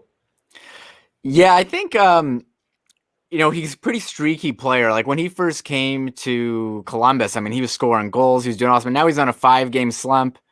And everyone in Winnipeg's like, yeah, he was pretty streaky here too. And, he goes into these slumps. And now and when he's scoring, you think he's the best player in the world. And now when he's in a slump, you're like, this guy doesn't back check. He doesn't play defense. He only cares about scoring. So I guess he's just a streaky player. We'll see how it works. Maybe it's not a big fit. Everyone I know questioning if Tortorella is the right coach for him. Maybe a bit similar way to Paul Maurice, and he would need maybe a younger coach. I have no idea, but that's kind of what I feel about Laine. What about a lot to say about that? Another North Division question for you. Is he? Yeah. Oh, no question. I'm watching him right now. He just made the craziest save. I just looked up and was like, yeah, John Tavares is just looking up at the score clock right now because he made a beautiful pass to Nylander, and I don't know how that didn't go in. And he does this every game. Yeah, he's got some sweet gear, but I mean, they hit the crossbar there. What an unbelievable save. And he does it night after night. The Jets give up, their defense, not the greatest, and they give up so many shots, and he's there to bail them out all the time. Yeah, he had a bad game against Montreal on Saturday, but him or John Gibson, definitely the best. And Hellbucks, he's got the Vezina trophy. I think in his pocket. Your John Gibson comment is interesting because we heard that on a couple of episodes ago. We were recording with Victoria Matiash from ESPN Fans.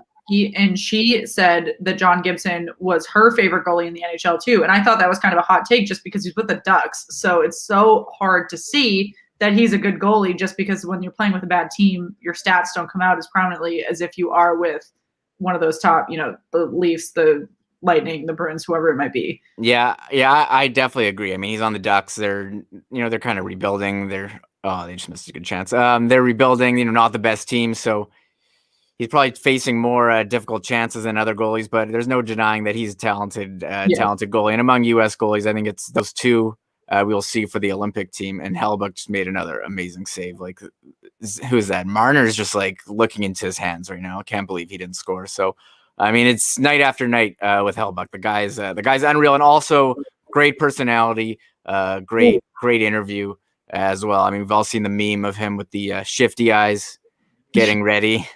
So there's some good Hellbuck memes out there for when he puts on a performance like this. Oh, I just saw that play. That was almost a goal when he was like. I forget that your iPad's on your lap, and I'm like, where am I looking? A little portable. I mean, it'll be easier when I get back to the East Coast because I have a TV in my room. I have my upstairs TV. So I'll going everywhere. But for now, iPad. But yeah, there's some close ones today. Yeah, I got to check out the score. I was going to say, iPad is great. I got a tablet too. The NHL app is incredible. You can carry it all around the house and never miss a second. So that was I think as a penalty on Perot there. Yeah. So, I mean, I don't even watch the game on the TV that much. Just iPad, who cares how big it is? You can still watch the game and do errands, have your Bluetooth headphones in, listen to wherever you want. So I love the Game Center app on the tablet. It's the way to go. Yeah, we have NHL TV, which I pay too much a month for, but Shannon and I both have my account, and I'll get notifications of a Pens game. I'll be waiting for a table, which we just scored. I'll be waiting for a table at brunch or something, and it'll be okay, you got 10 minutes left in the Pens game, and I'll just pull it up and take games with me everywhere. Well, you get the crazy. Yeah, you get the alert. Yeah, it's insane. I mean, how many I have my notifications on pretty anally that I get an update every single goal of a Penguins game every single time. Yeah, I get those. I don't think I get the close game alert ones, but I'll get the goals and the news.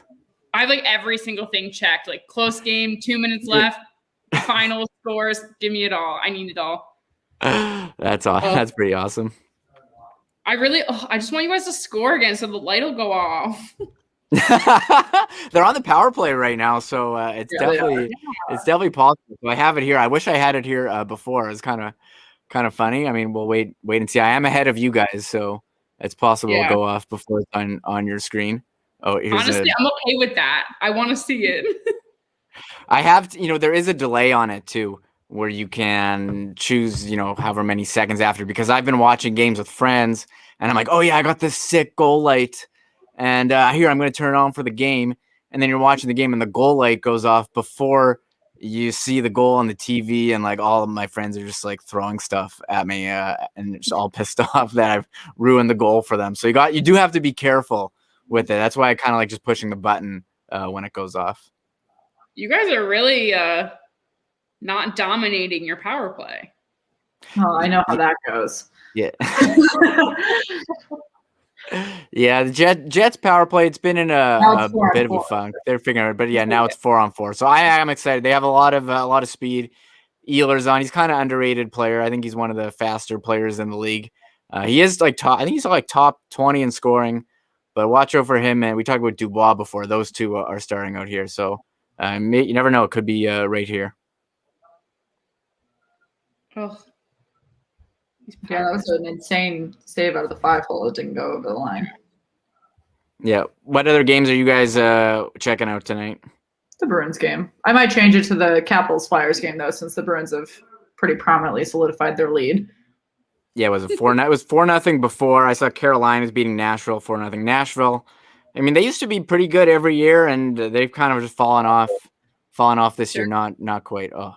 Yeah, it looks like it's Penguins Sabres. Penguins up 3-2. Capitals are up 3-1 on the Flyers. Hurricanes are up 4-0 on the Preds. Blue Jackets are up 2-1 on the Panthers. Islanders are up 3-0 on the Devils. Jets and Maple Leafs are 2-1, obviously. Like we said, Bruins and Rangers are 4-0. And then the Red Wings are beating the Lightning 3-2. Yeah, that's a bit of a shocker. I think Lightning outshooting the Red Wings here 15-6, but somehow down 3-2. I don't know how that works, but you'd think in time that's going to flip the other way, but we'll see. Yeah. It looks like the Red Wings and Lightning and the Blue Jackets and Panthers are the two surprises going into the respective intermissions right now. Yeah. Islanders just scored again. I think they're 4-0 there over New Jersey. That's for sure. Yeah, Islanders. Yeah. Well, guys, we are just a little bit past the 8:30 mark on the East Coast. Time changes are hard. But Michael, thank you so much for hanging out tonight. We'll obviously do this again next time. Shan and I just had to cover Canada, but tell people where they can find you on social. Yeah, no problem. Thank you so much for having me. This has been so much fun. I appreciate you guys reaching out and asking. I'm part of Winnipeg Sports Talk, winnipegsportstalk.com and Sports Talk WPG on all social medias, Twitter, Facebook, Instagram, and we've got a big YouTube stream that we just started as well. So just search for Winnipeg Sports Talk on YouTube and you'll find it there. And for me personally, it's just Mremis, Mremis on Twitter. So again, thank you so much. It's been great. I love this stream. It's you got some great graphics there on the screen. Oh, thank you. Awesome. Well, we will see you again for sure. Yeah, definitely. Thanks for having me. Sorry about the mic stuff at the beginning. I don't know what was going on there. Us every single day. But guys, it is time for a change. Michael's going out and then bringing in Joseph David of New Era Sens. What's up? What? Not much. How's it going? Pretty good. Shan, all these man caves tonight. I know. I was tweetering, but I saw it from the backstage. Look at all those jerseys back there. If I call this the man cave, my wife would whoop my ass. She doesn't put up with that kind of stuff. No, it's our common sports area. Okay, that's fair. So, by the way, I really want to see a siren go off. I've never actually seen one go off. I must get one. Do you know what the Budweiser sirens? The Budweiser siren, is that what that was? Yeah. You can get them online. One of our you can, but they're like $200. I had messaged another person we're friends with who has one and who just scored. I'm gonna check eBay. That can't be right. You gotta be able to find them cheaper than that. I'll check eBay after. What game are you guys watching right now? I'm watching the Peg and the Leafs. Yeah, that's where we're at. Yeah, I've got Winnipeg and Leafs, and then I've got the Bruins and Rangers. But I said before I might turn this one off. Not that I ever want to turn the Bruins off, but they're up 4-0, so I feel as though that screen could be used for better. I felt the same way last night when it was 5-0 Edmonton, and I turned the game off and I said, "I'm done watching Ottawa tonight." I need to turn something else on. Yeah. Oh, Rangers fan. Hello, Kyle. How is your night going? What up, Kyle? Oh, yeah. I mean, I will say that I am even though we will get back to the North in 5 seconds, I am incredibly surprised that the Bruins have held their own this evening. So Yeah. I'm not. I mean, Boston's not having a bad season by I any mean, means. I will say They're very I've ebb been and on flow. a couple different Bruins podcasts because we're close with the Black and Gold Productions Network, and one of the ones I was just recently on, he hosts Black and Gold Weekly and Off the Wall Hockey, which is a really great YouTube channel. And we were talking about how the Bruins, we thought, I had been on at the beginning of the season, and we talked about how we thought that if they didn't do well this year, they were going to dive right into a rebuild. There was no chance they were going to keep all these prospects around with little hope and just rely on that first line. But they seem to have shown at least enough prospects that they can probably avoid a rebuild if they can get like one more guy to replace, Krejci and Bergeron are getting pretty up there in years. So if they can get one more younger established guy to replace those guys, I think that they're probably going to be fine and they won't have to go into a full rebuild. I feel like Boston's doing what a lot of the other teams have done, where they've relied a lot on their older vets, the big names like the Marchand, the Chara, Bergeron, stuff like that. But then you got the younger guys, right, that are coming in. Like Pasternak's not old; he's what, 24? Oh, he's younger than me. He's 20. I think he's 22. And I'm older than all. I think he's. And I'm older than all of you, so don't worry about it. But yeah, because every time he has a birthday, I'm like, wow, I want to off myself like I'm doing nothing with my life. Like me always. I want to know like who's gonna wear the C after in Boston? It's got to be him, right? No, so we actually talked. We previewed the season with Dale Arnold from Nesson, who I actually screwed up earlier, and I tweeted and said that he was retiring from Nesson. He's not. He's retiring from radio, so he's still covering. He's still hosting the Bruins on Nesson, which is great. We really love his coverage, and I grew up with his daughter, so it was like nice to hear that he wasn't completely going off TV. And so he was saying that and I agree with him, that Pastrnak relates to a lot of the skilled players that don't necessarily have. They're skilled players in the sense that those younger guys rely on them to rank up the energy on ice, but they don't have that leadership skill. Like he doesn't have what McAvoy has or what Carlo has. He doesn't have by any means what Bergeron has in terms of like setting the tone in a locker room. He's purely a skill player. So I think, and we did talk a lot about how Edmonton did just stamp the C on Connor McDavid when he was 21 and be like, go out there, and how that's interesting that they do that a lot with those younger guys now, because they did it with Eichel. They've done it with, I think Hughes wears a letter. It's not a C, but he wears a letter. So yeah, they do with a lot of guys. That's why I'm happy Ottawa doesn't have a captain yet. You still got, I think we have like 4 guys wearing A's, and even then they're still saying like maybe next year they're not in any rush to put a C on somebody. Although I definitely think that Brady Tkachuk is going to get that C eventually. So, yeah, I didn't know that Ottawa didn't have a captain. Actually, I knew the Rangers didn't have a captain because we were making fun of the Rangers. Haven't had a captain for a lot of years now, so we were making fun of them for not being to a captain by a certain point. The same way that they don't have a mascot, which is annoying. But what was I going to say? Dan did just comment in our poll saying that Meg and I will be doing not NHL, but NFL draft coverage for the NFL draft at the end of April. So be sure to check that out. Little do you know that Meg and I are passionate college football fans. So if you're interested in that, feel free to shoot us a DM. But now back to hockey. Back to the reason we're all here, which like, as we get into it, I think we're at some end of the periods for certain games. I know we kind of just did a little score run through, but maybe a quick one again. Pens up 3-2 over the Sabres. Capitals over the Flyers 4-1. Bruins. Shan, y'all just scored again? Hopefully. No, you're in your intermission, but hopefully you don't crack. But you go into a 6-on-4. Yeah. You go into a 6-on-4, though, which is going to be a little rough. But the Islanders are up 4-0 over the Devils. Hurricanes 4 over the Preds with a little less than a minute left.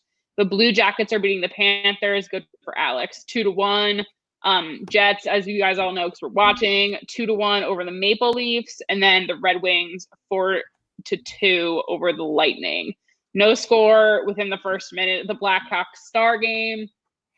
This is why it's hard to gamble on hockey. Yeah.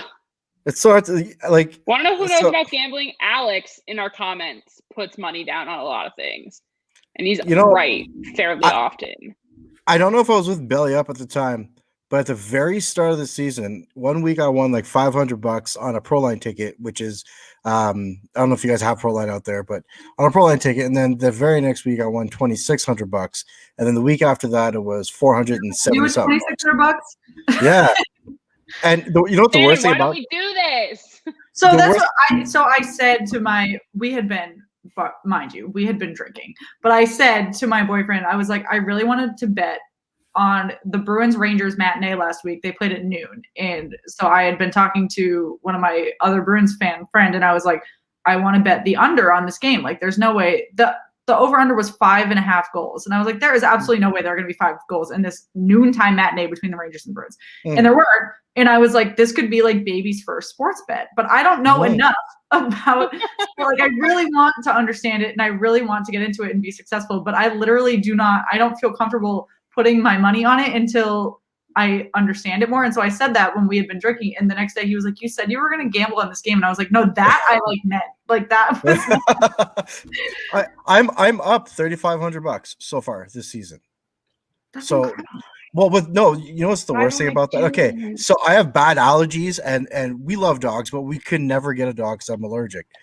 Now, we would never go to a breeder. Like, every time we got dogs, we would rescue and then get the rescue ready and then go out into the world, right? And then we're like, well, we want our own. So, but we had to get something hypoallergenic, so we had to go to a breeder. So we went and looked around at other breeders and stuff, and we found one that was really, really good. $3,200, literally. 3 days after I win $2,600, and the wife was just like, coincidence? No, I mean, this is like so unrelated to sports, but I was shocked at how much adoption fees were. I was like, you were rescuing a dog, and it's still a ton of money. So I can't even imagine how much a breeder is. Like, at $3,200, like, it was insane. But I understand why rescues are like that, right? Because they have a lot of money. It's like their rent. It's their literal, Yeah, they got to pay for supplies. They got to pay for rent. They got to pay for this and that, right? I mean, mind you, my dog was like, his adoption fee was like $200. But like, for the life that I have with the dog, really $200 is not that much. But like, at the time when you're looking at it and you're comparing rescues, and one of them's $300 and one of them's $200, you're like, well, like. Oh, and we love Buddha. But yeah, like Alex said, yo, we should just hang with the ice guys, and they can teach us all about betting, Shan. I do once a week on my personal account. I do it's called the games of the day. So I pick one day of the week where I predict who's going to win every hockey game. I always make sure it's a game a week that has at least 6 games on, and I always put it out there to people. But then I'm always just like, I'm not responsible to anybody who loses money. If you lose your money, it's your money. But I am responsible for half if you win. So you just do the games of that day. So like, whichever day that week has like the most lineups. Or I'll usually pick a Tuesday or Thursday and just be like, this is who I think's gonna win, who is gonna, and then I'll even pick a game that goes into overtime. I always pick one underdog, but like, I do a lot of research into it, right? Goalies that are on a hot streak, players are on a bad streak, whatever, injuries. Like, you really got to look into it to make an educated like bet. A lot of slot shot sweetheart graphic potential right there. Right there. So, but yeah, it's just always. I don't know, it's fun. That's for sure. I mean, we gotta get more involved in that. There's the dumbest things take off. Not that that's dumb, but like the simplest things that people see on social media that they're like, oh, you're telling me who's going to win this game? Like, let me retweet it. Like, we've been doing like every morning the like, good morning. Like, let me know how mad you are at your team today. Like, those simple things. People just People are so fast to be aggressive about how angry we all are. Except for me today, who was just like, I'm okay. I'm doing okay. There's very few people in the hockey world that can be as pissed off every morning as a Sens fan. You all are so passionate, though. Like, I give it to you all the time. But that's the thing, too, right? It's like, we know how to be very angry, but like be very Canadian angry at the same time. And like, your team sucks. You're like, yeah, which is like friendly angry. Yeah, it's like, well, your team is not above 500 either, so you can go pound dirt, my friend. Like, you know what I mean? I'm like over here being like, well, you can go fuck yourself, like all this shit. Yeah. Like, well, your team didn't score more than a goal last night. Like, but when you watch a conversation between two Canadians argue, you're like, yo, go fuck yourself. I fucked you too. Oh, an American comes in, hey, you there. Yeah, but no, that was not cool. Your team's not great, eh? We don't actually talk like that. But yeah, no. It's, so I have a pic from the Dallas Stars game tonight. Even from up above, these blackout jerseys just look like little like neon dots. Blackout jerseys. have you guys gotten your jersey yet, or any kind of attention from Dallas?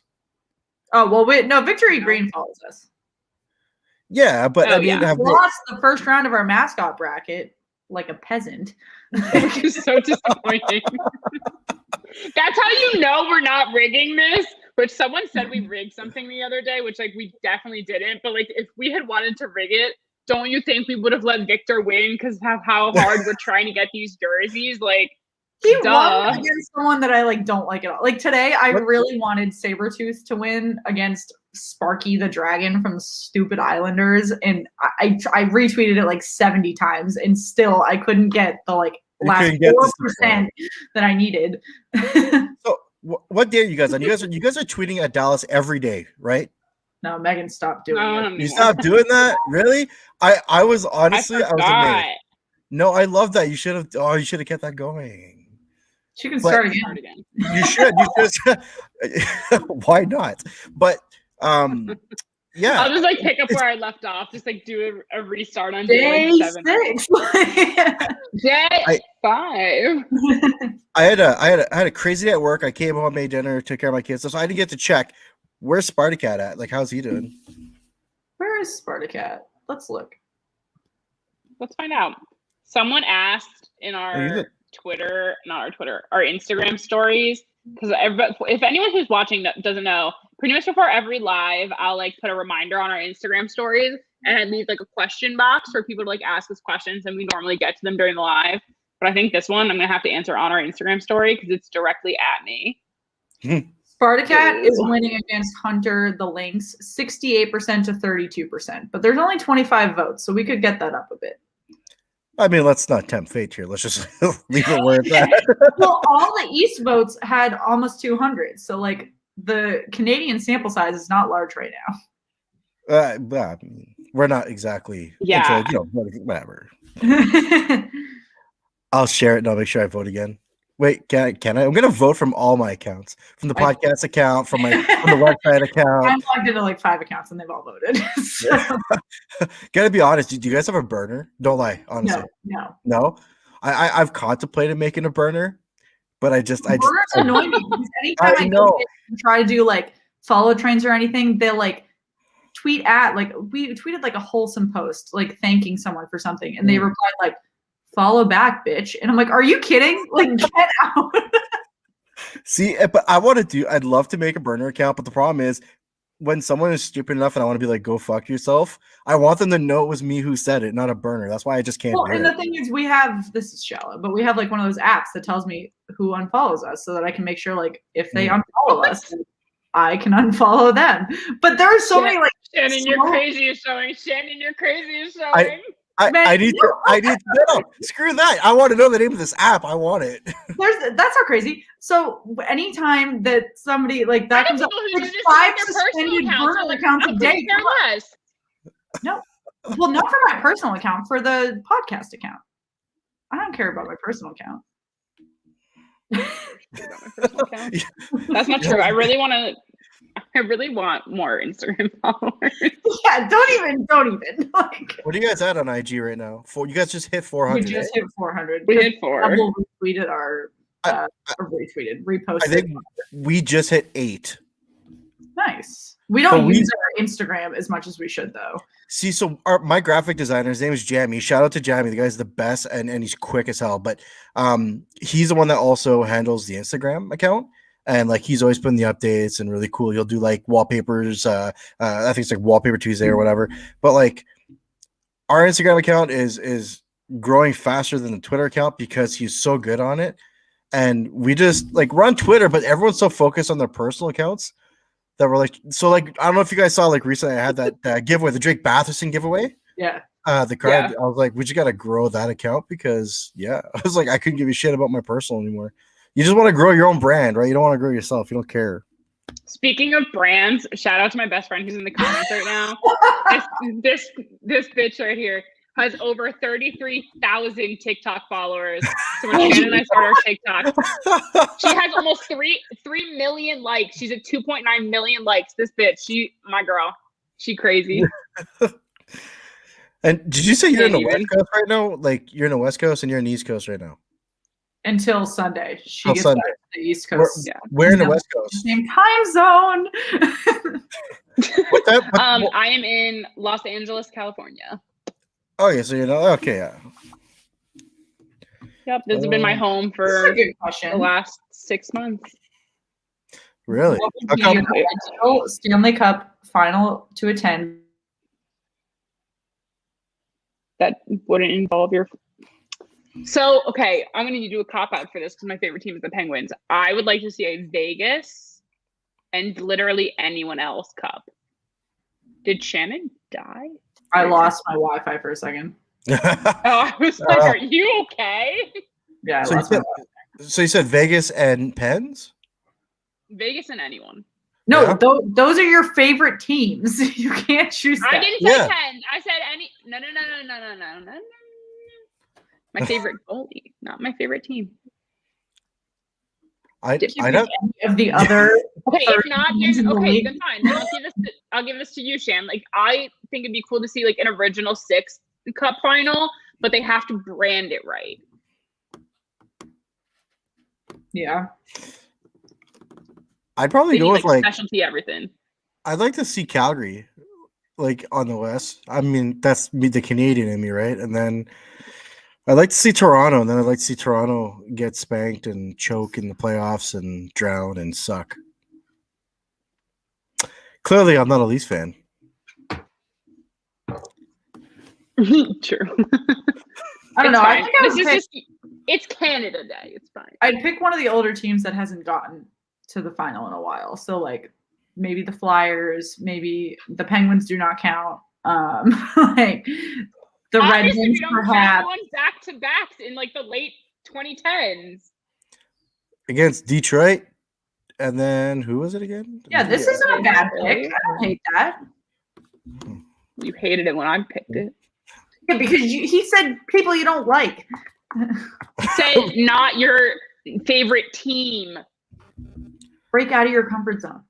I'm not good at that.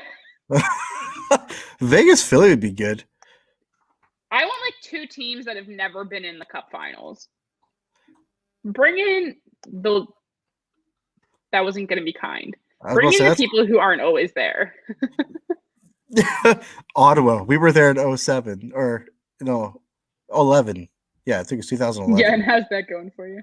Yeah, Anaheim got a cup out of it. So like yeah, teams haven't been in a long time. Good. Yeah, well, I mean, Ottawa. I think Ottawa will get back there sooner rather than later. I think they're gonna get a lot better, a lot faster than people assume. They got a lot of young guys coming in. They got like all the guys from UND coming in too. Oh, wait. There we go. Blackhawks sweeping the Red Wings in a cup final.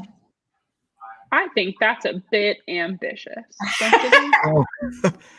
Alex, you missed it earlier, but we did go into a pretty in-depth discussion of what the Blackhawks should do at the trade deadline. So, yeah, trade everybody. Literally everyone. They're in a playoff seed though.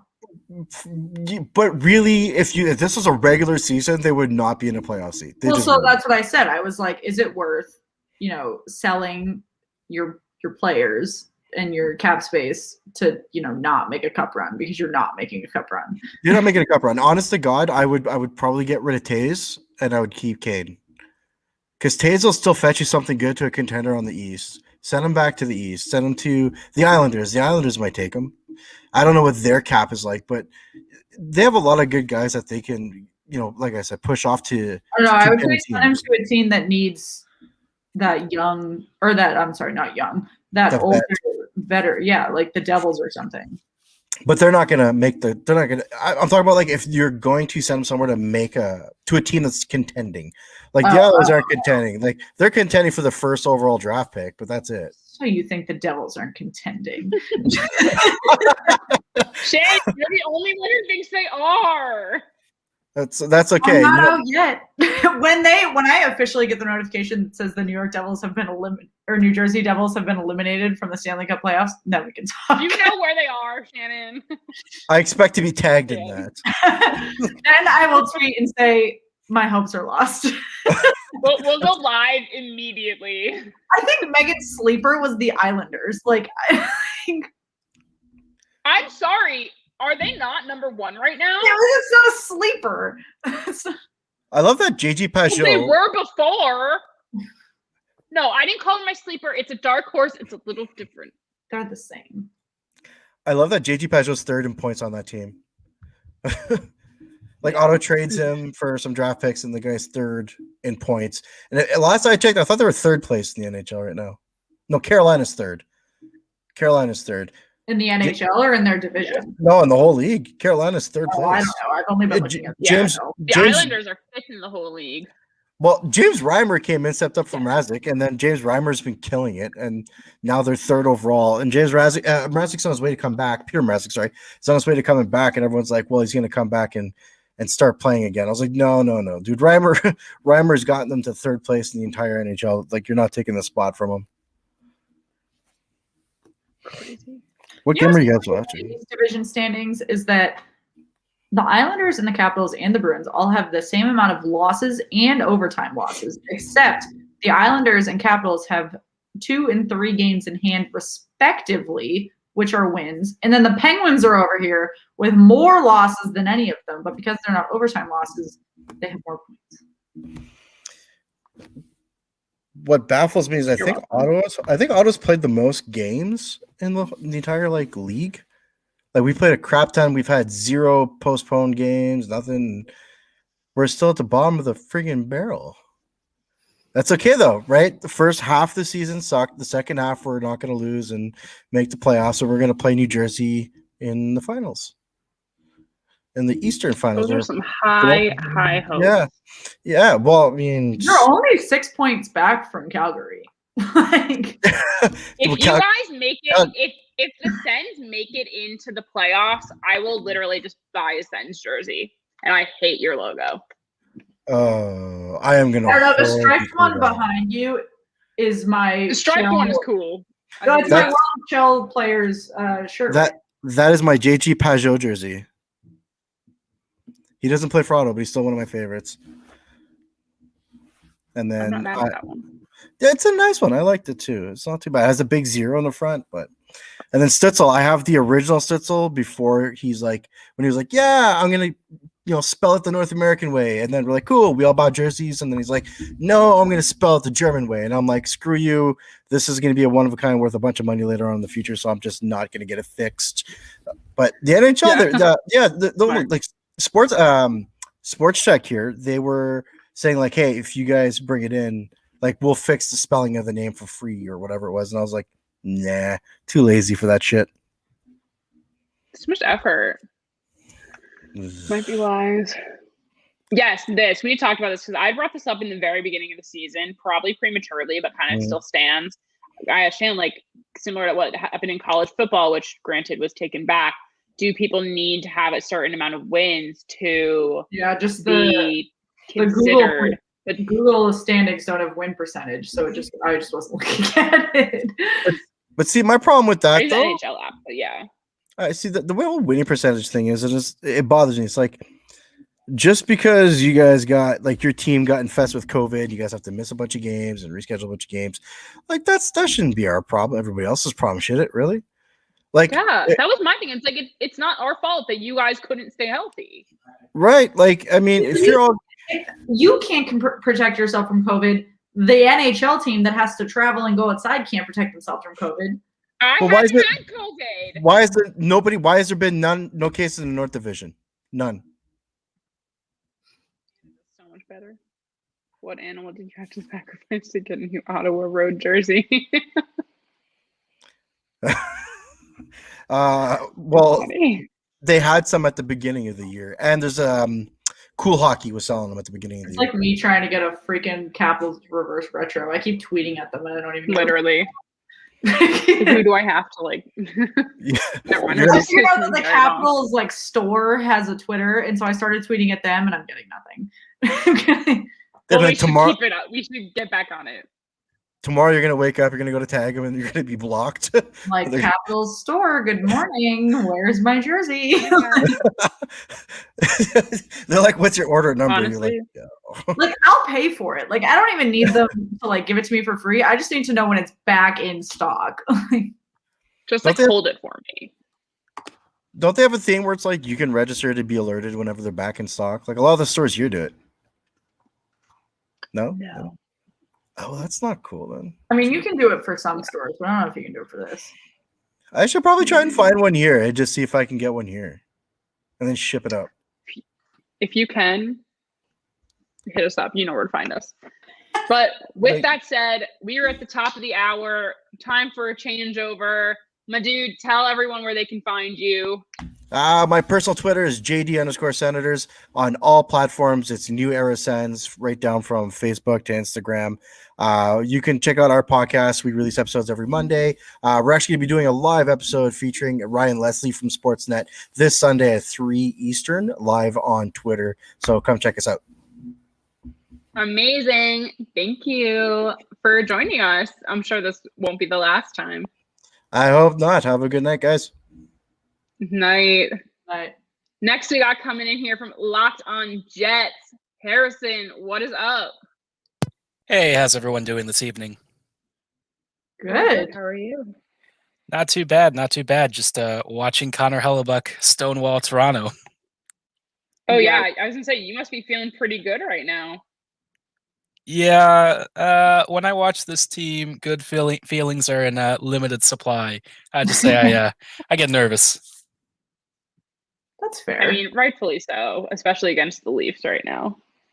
Yeah. I don't know how much you guys have seen of Winnipeg over the past couple of years, but this team kind of leans on the goaltending just a little bit.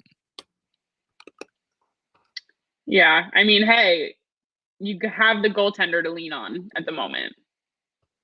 Yeah, I think you folks are. There's a Caps fan here, and not sure what other teams you guys support. We go ahead. are. I support the Penguins, and then Vegas and kind of the Caps, but and then Shan, you got Yeah, I'm a the Bruins fan. Bruins. Yeah, and a Capitals fan. Pretty decent goaltending duos there. I don't know. Yeah, you're not. well, Because it's about time for retirement in my book. Getting up there in years. I'm sure Rosk is definitely out there. I mean, he's not even. He's like 33, but like yeah. Yeah, I'm having a rough goaltending year. I don't have any faith in my starting goalie, so Yeah, I think what is it? Tristan Jarry right now is leading the Pens right now. yeah, which like I get it, but I don't. Like I'm all for Casey DeSmith. I think he's proven a lot more this season. And I mean, Jari's been doing better since he like came back and like had his like time away. But like it's just I just still can't trust him to carry the team.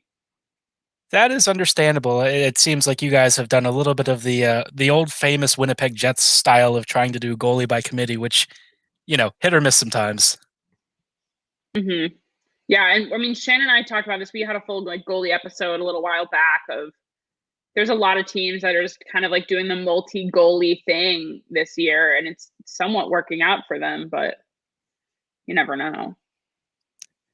Yeah, with the Jets, we basically have one guy, and occasionally Laurent Brossoit gets a few little gem games in between, but definitely seems like Hellebuck is taking the reins today. Yeah, I had to turn the game off because my Wi-Fi bandwidth was getting a little rough. But from what I was saying, he was absolutely carrying the Jets for the end of that period. Yeah. Which I mean, good for him because it looked like you guys were holding your own for the in that lead at least. But yeah, it's been a nervy thing every time we have one of these situations against a team like Toronto that's got really good cross-seam passing and movement down low. The Jets defense, I think everyone knows, not super ideal, so it gets a little bit nervy. Hellebuck has had a very busy night down low today, especially on the PK. Whew, few too many chances, in my opinion. Yeah, when is your next? Do you guys play in 2 days? Do you play tomorrow? Yeah, we have them again on Saturday, which 3-game series against Toronto is just like. Yeah, that's not not the best. Yeah, and like I know the Maple Leafs and Leafs fans are going to be like, oh yeah, but it's just Toronto. We find ways to blow things. I'm like, yeah, okay. Winnipeg also blew a game where they had they were heading into the third period and they were tied 3-3 against Edmonton and they lost with 0.2 seconds remaining in the game, which was very Jetsian, to be honest. Steam and Leeds is not good, so. Yeah, I mean, I was saying earlier, as a Bruins fan, I was completely shocked that we were able to, hold a lead. We're not good. We're one of those teams that is good against competitive teams and not good against teams that we should be beating. So I was not, too excited to go against the Sabres and the Rangers in the same 2 weeks. I thought it was going to be a lot of games that we were going to be dropping for absolutely no reason to lose points that we did not need to lose. But we're up 4-0 against the Rangers right now. So that's a confident win lead that I was not expecting for tonight, even though we do have to play the Rangers again. Yeah, the Rangers kind of seem like that weird team. Yeah. I mean, are they? I don't know. The Rangers kind of find like the weird wins, like the ones we're not expecting them to have. Like they keep holding on to it, but like you just don't expect much of them, which like, I don't know. Ooh, goal. That's rough for you guys. Tied up at 2 now for Jets and Leafs there. Yeah, Nylander was probably a little bit due. Yeah, I was going to say, he's had some pretty good shots tonight, and they just haven't been hitting, but...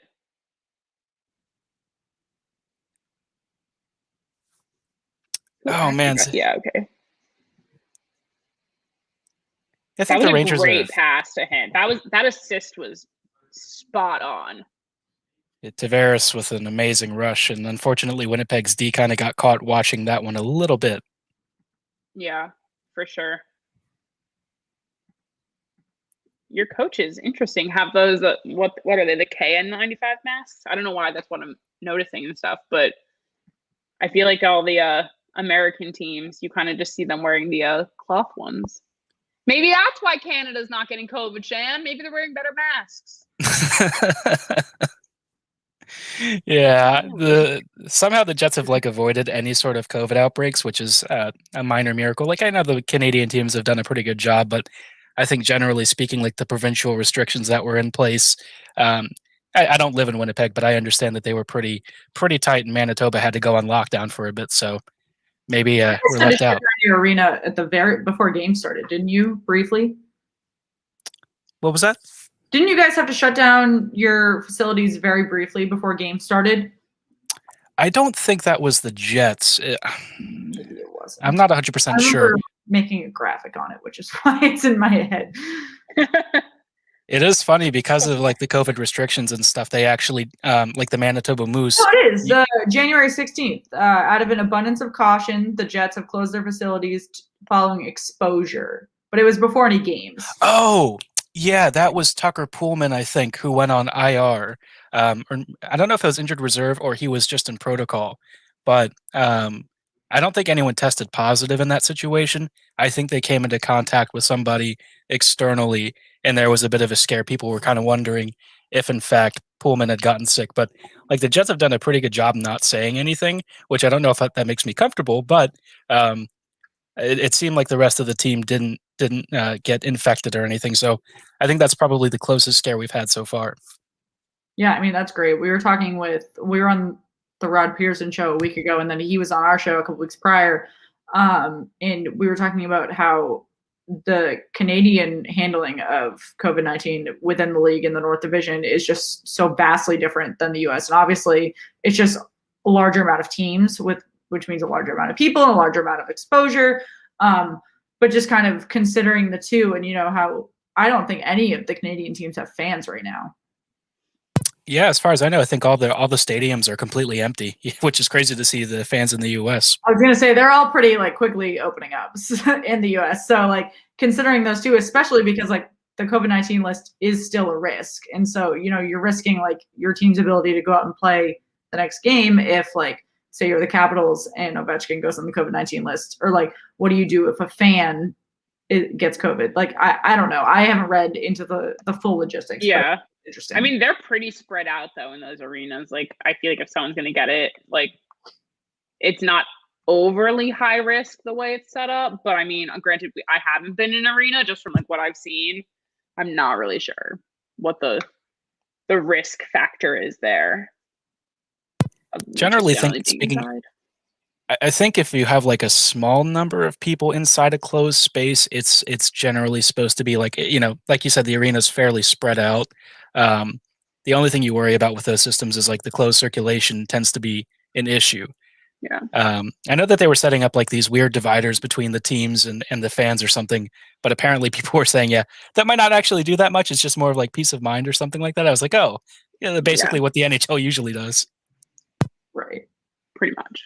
Yeah, and I know that a lot of teams were frustrated because the air circulation is something that they're trying to, protect from, but also expand. So they got rid of all of the glass behind the bench, but then they couldn't sell the tickets behind it. And then there was all of, the exposure issues with, like exposure issues versus like containing issues. So it was a lot of confusion, particularly within the arena, at least in the US, trying to figure out which tickets they could sell, what the exposure area was in a given space. It's interesting. Yeah, and it seems like some folks are thinking the fans enough are far away, which I think is probably for now the best case scenario, is keeping as much distance between folks as possible, and hopefully, I mean, I say hopefully, but we all obviously know apparently the NHL is and hockey rinks in general are thought to be really conducive to any sort of infectious pathogens. So I always cross my fingers with those situations and just hope we don't have like more mumps outbreaks and stuff. Yeah, it was funny. My mom sent me a picture 2 days ago of the game I went to right when this was all starting. And I was like texting her, I think this honestly might have been yesterday. Like exactly a year ago, I was at a Penguins Devils game at the Prudential Center. And I was just like, all the ways I had to take to get there, went from my office, I took a subway, I took a normal train to the arena, went to a hockey game, different train, different subway, went back to my office and then home. And I'm like, COVID was like running wild through New York City when that happened. Like, how was I not ill? I don't know. But honestly, just like kind of crazy. Like, we were literally just next to everyone. And now it's just like the world is just so different. And we were like approx like a year out exactly. So it's crazy to think about. Oh, here, Ryan also added there, I think fans are far enough away to not affect the players. Plus the masks are mandatory at all arenas. Thank God. If they weren't, that'd be risky. Yeah, I don't think I'd feel comfortable going in maskless at this point. Yeah, I like can't even decide if I'd be comfortable going masked, but I mean, I feel the itch. I feel the urge to get back in there.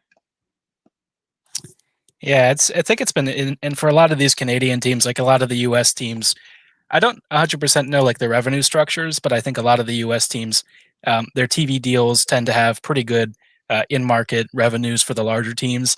Winnipeg is not really in that same spot.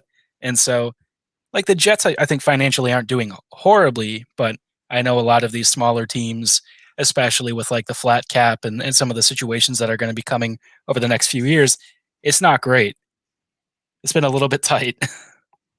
Yeah, this is, I mean, we talked about this in the beginning when they started like selling off like different divisions and stuff. Like the NHL just needs money, which like hopefully this TV deal helps. Like it should, but we need a little more right now. Are you guys excited about that deal? Because like I've heard a lot of mixed feelings on it. I mean, I think that we were talking about it before, I think there's a lot of potential to get more visibility onto the NHL, but also it depends on how ESPN does not have a good track record with the NHL to begin with. And I think if they're still treating hockey like second fiddle to, football and basketball and all of these other sports, it's not going to come off well and people aren't going to be interested in it. in it. And I think the other concern is the NBC local affiliates aren't going away. So there's going to be a lot of confusion on where you go to literally find a game versus what you're doing now. You either go to NBC local or NBC national to find hockey, or you go to NHL TV if you're looking for, whatever game you're looking for that's out of market. But I think if you're adding a separate affiliate and then they're getting rid of NHL TV, they're adding deals with ESPN Plus or Disney Plus or whatever it might be, it's going to be a lot harder to find a game. And if they're trying to do this to, boost viewership of hockey, I don't see how they're going to do that without doing a lot of education on the viewer's end. Which, like, Shan and I talk about this a lot. Like, the NHL does not do good, like, media coverage of anything. So it's, like, hard to see a world where they're going to have the right graphics, promotions to get everyone to know where they're going to be able to watch a game. So, like, we have, like, not the best trust in their ability to, like, capitalize on it from the NHL perspective. But, like, hopefully this means that ESPN will provide more visibility for the sport. Because, like, it's a great sport. Like, there's no reason that we can't have, like, the coverage that baseball, football, basketball, all of them get. Yeah, I'm hoping like the move to I'm a huge ESPN Plus fan just because like, for the price that you pay, like the interface is kind of like, but like the amount of sports that they package under that every weekend. I mean, you have so much soccer, you've got sometimes auto racing. I know that they've done NHL games previously. I'd be curious to know how they handled that before. Because like they did it recently. I think they were doing a couple of test games on ESPN Plus. I'd love to know if like a lot of people tuned in, or maybe they didn't get great viewership, but like they're already locked into the 7-year deal upcoming. So it'll be an interesting experiment. I'm not like super excited, but I could see some potential positives if it actually, like, the ESPN marketing team doesn't screw it up. I think that's the biggest question. Well, there's so much potential for those daytime talk shows that cover, LeBron or like NFL trade rumors every day that never covered the NHL, and that just because they didn't have access to it. So I think that if they can really capitalize not just on the viewership of ESPN and, seeing a game on ESPN, but they can capitalize on the analysis and all of the shows that they have, that's huge for the NHL. Right now, all you have is NHL Tonight or various podcasts, and that's not fair to people who actually want to get their hockey content. And during the day, if I go out and sit on my couch instead of at my desk and want to turn on TV, and I turn on Stephen A or whoever it might be, I am never going to hear anything about hockey, like, ever. And part of it is because it's just not what they're interested in, but part of it is because they literally do not have the broadcasting rights to speak about hockey versus other sports. So I think if they are going to go and expand and recontract out these things, it has to include that as well. Yeah. I'm reading right there with you. I'm like heated about it. I don't want to get like too far into it because it's just like I feel like there's just like so many logistical things from like the TV side that go into like deals like this. And like I guess like that could just be like from the world I come from of like broadcast TV that deals with sports and stuff. It's just there's so many regulations and it's just gonna be so difficult.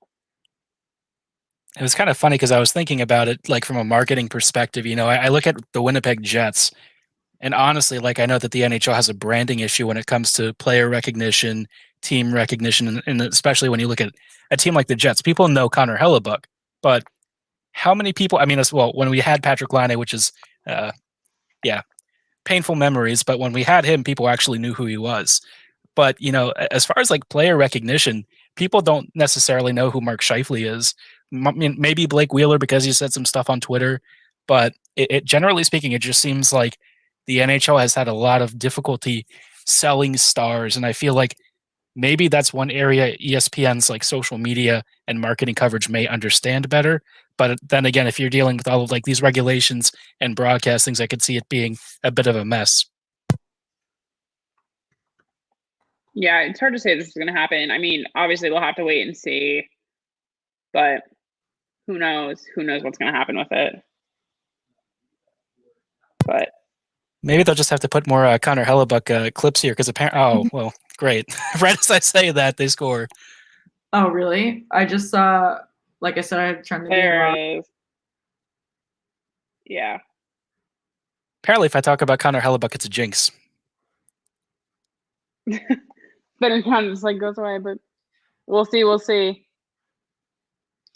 Well, yeah. So a current score wrap up as we kind of get toward the end of the third period and starting to wrap up our night. It looks like the Penguins are 4-2 against the Sabres right now. The Hurricanes are now 5-0 against the Predators. The Islanders are 5-2 against the Devils, but the Devils they have scored 2 unanswered goals, so that is something to promise. The Bruins have held their own at 4-0 against the Rangers. The Blackhawks just started. Well, not just started. It's the end of the first. Blackhawks Stars 1-0. Capitals are 4-2 against the Flyers with about 12 minutes left. The Panthers and the Blue Jackets have tied the game with 5 minutes left. And then, like we said, Hellebuck just let up a goal, so it's 3-2 Jets. 5-2 Red Wings against the Lightning. I don't know what's happening over there. Wait, And 3-2 Leafs. Yes, thank you. Yes. 5-2 Red Wings against the Lightning, and 0-0 Canadiens Flames with about 12 minutes left in the first. Yeah. But we shall see. There's a lot of games winding down tonight. Shan, we'll do a little more recapping of our games. But Harrison, before we let you go, where can all the people find you? They can find my personal Twitter is @HLLivingLoco, and our podcast Twitter is LO_Winnipeg Jets. Amazing. Guys, if you haven't already, check out the Locked on Jets podcast. Great content there for Winnipeg. Harrison, thank you so much for joining us tonight. Thanks for having me on. Anytime. Yeah, absolutely. Amazing. Have a good one. Enjoy the rest of your night, and hopefully the Jets give me a little bit more of a fight as we head out. Yeah, maybe we'll see what happens. Oh, well, Shan, we are almost done with the third period of all the games that are going on. Let's make some third period predictions here. Some hot takes, you say? Possibly. All right. I think the Penguins are going to beat the Sabres. Oh yeah, hot take there. I like maybe hot take Devils comeback. I love it.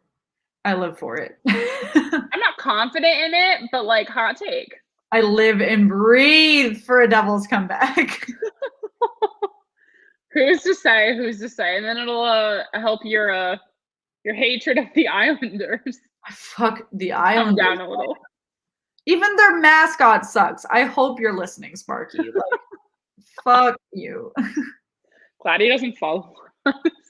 You know, yeah, he can't even follow us because I think the one I was tagging today in our rankings was a fake account. I don't even think it was a real account.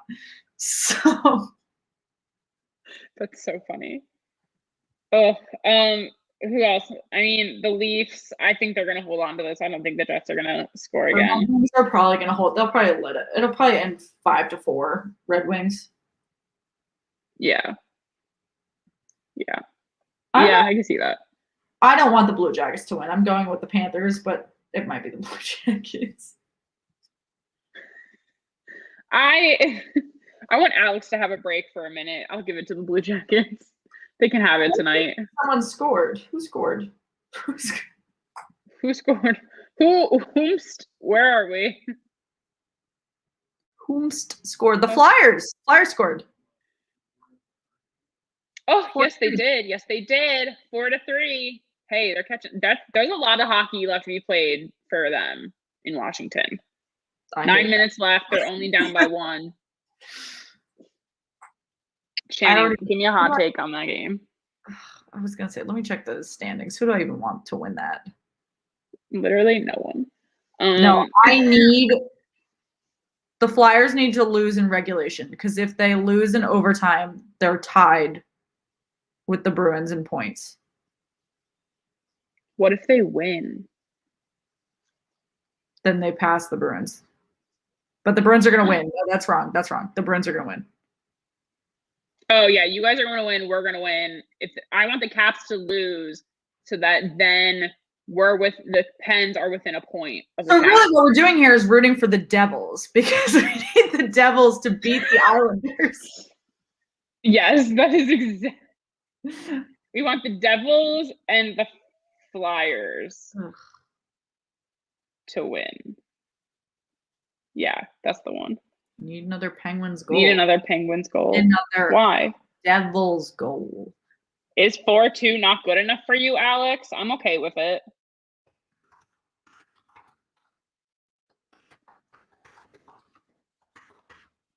Where's sound coming from? Oh my god, that sound's not all the way down on my iPad. I just kept hearing little things, and I was like, "Is that coming from Shannon?" No, it's not. Ooh, Gensel had a goal tonight. I love that. Yeah, help us get to 15,000. If you're watching this right now and you don't follow us on Twitter, please change that. 1,500. I'll be so grateful. That too. I'd quit my day job if we had 15,000. That's a hot take if I ever heard one. Alex, I want to talk to you about jerseys. Please comment. I don't know what else I should get. I'll be revealing some new jerseys in a cute little vid once I get home. Once our TikTok account is real. I just checked my email and my surprise from Black Gold Pod is still here. That's so annoying. I bet you doing by 2 or more. Oh, well then they obviously need another goal, Alex. You can, if I manifest this into the world and they score, then you owe me half your winnings. Okay, what jerseys? I got East Division jerseys. That's all I'm willing to admit right now. 2 of them. I really want. What? I said I haven't purchased any yet. Well, get on. Alex, what jerseys should Shannon get? How did we lose 3 subscribers? People. On what? Guys. Are we that annoying to you? Just kidding. But no, I feel like I want to start a new thing where I can only buy a jersey for a team if I go to their arena. That'd be a good way to keep me calm online. So I've been to the arenas of the ones I bought the other day. So I feel like I should keep that going. The only jersey I own that I haven't been to the arena of would be Vegas. But I've seen Fleury, so different. Yeah. Yeah, no, okay.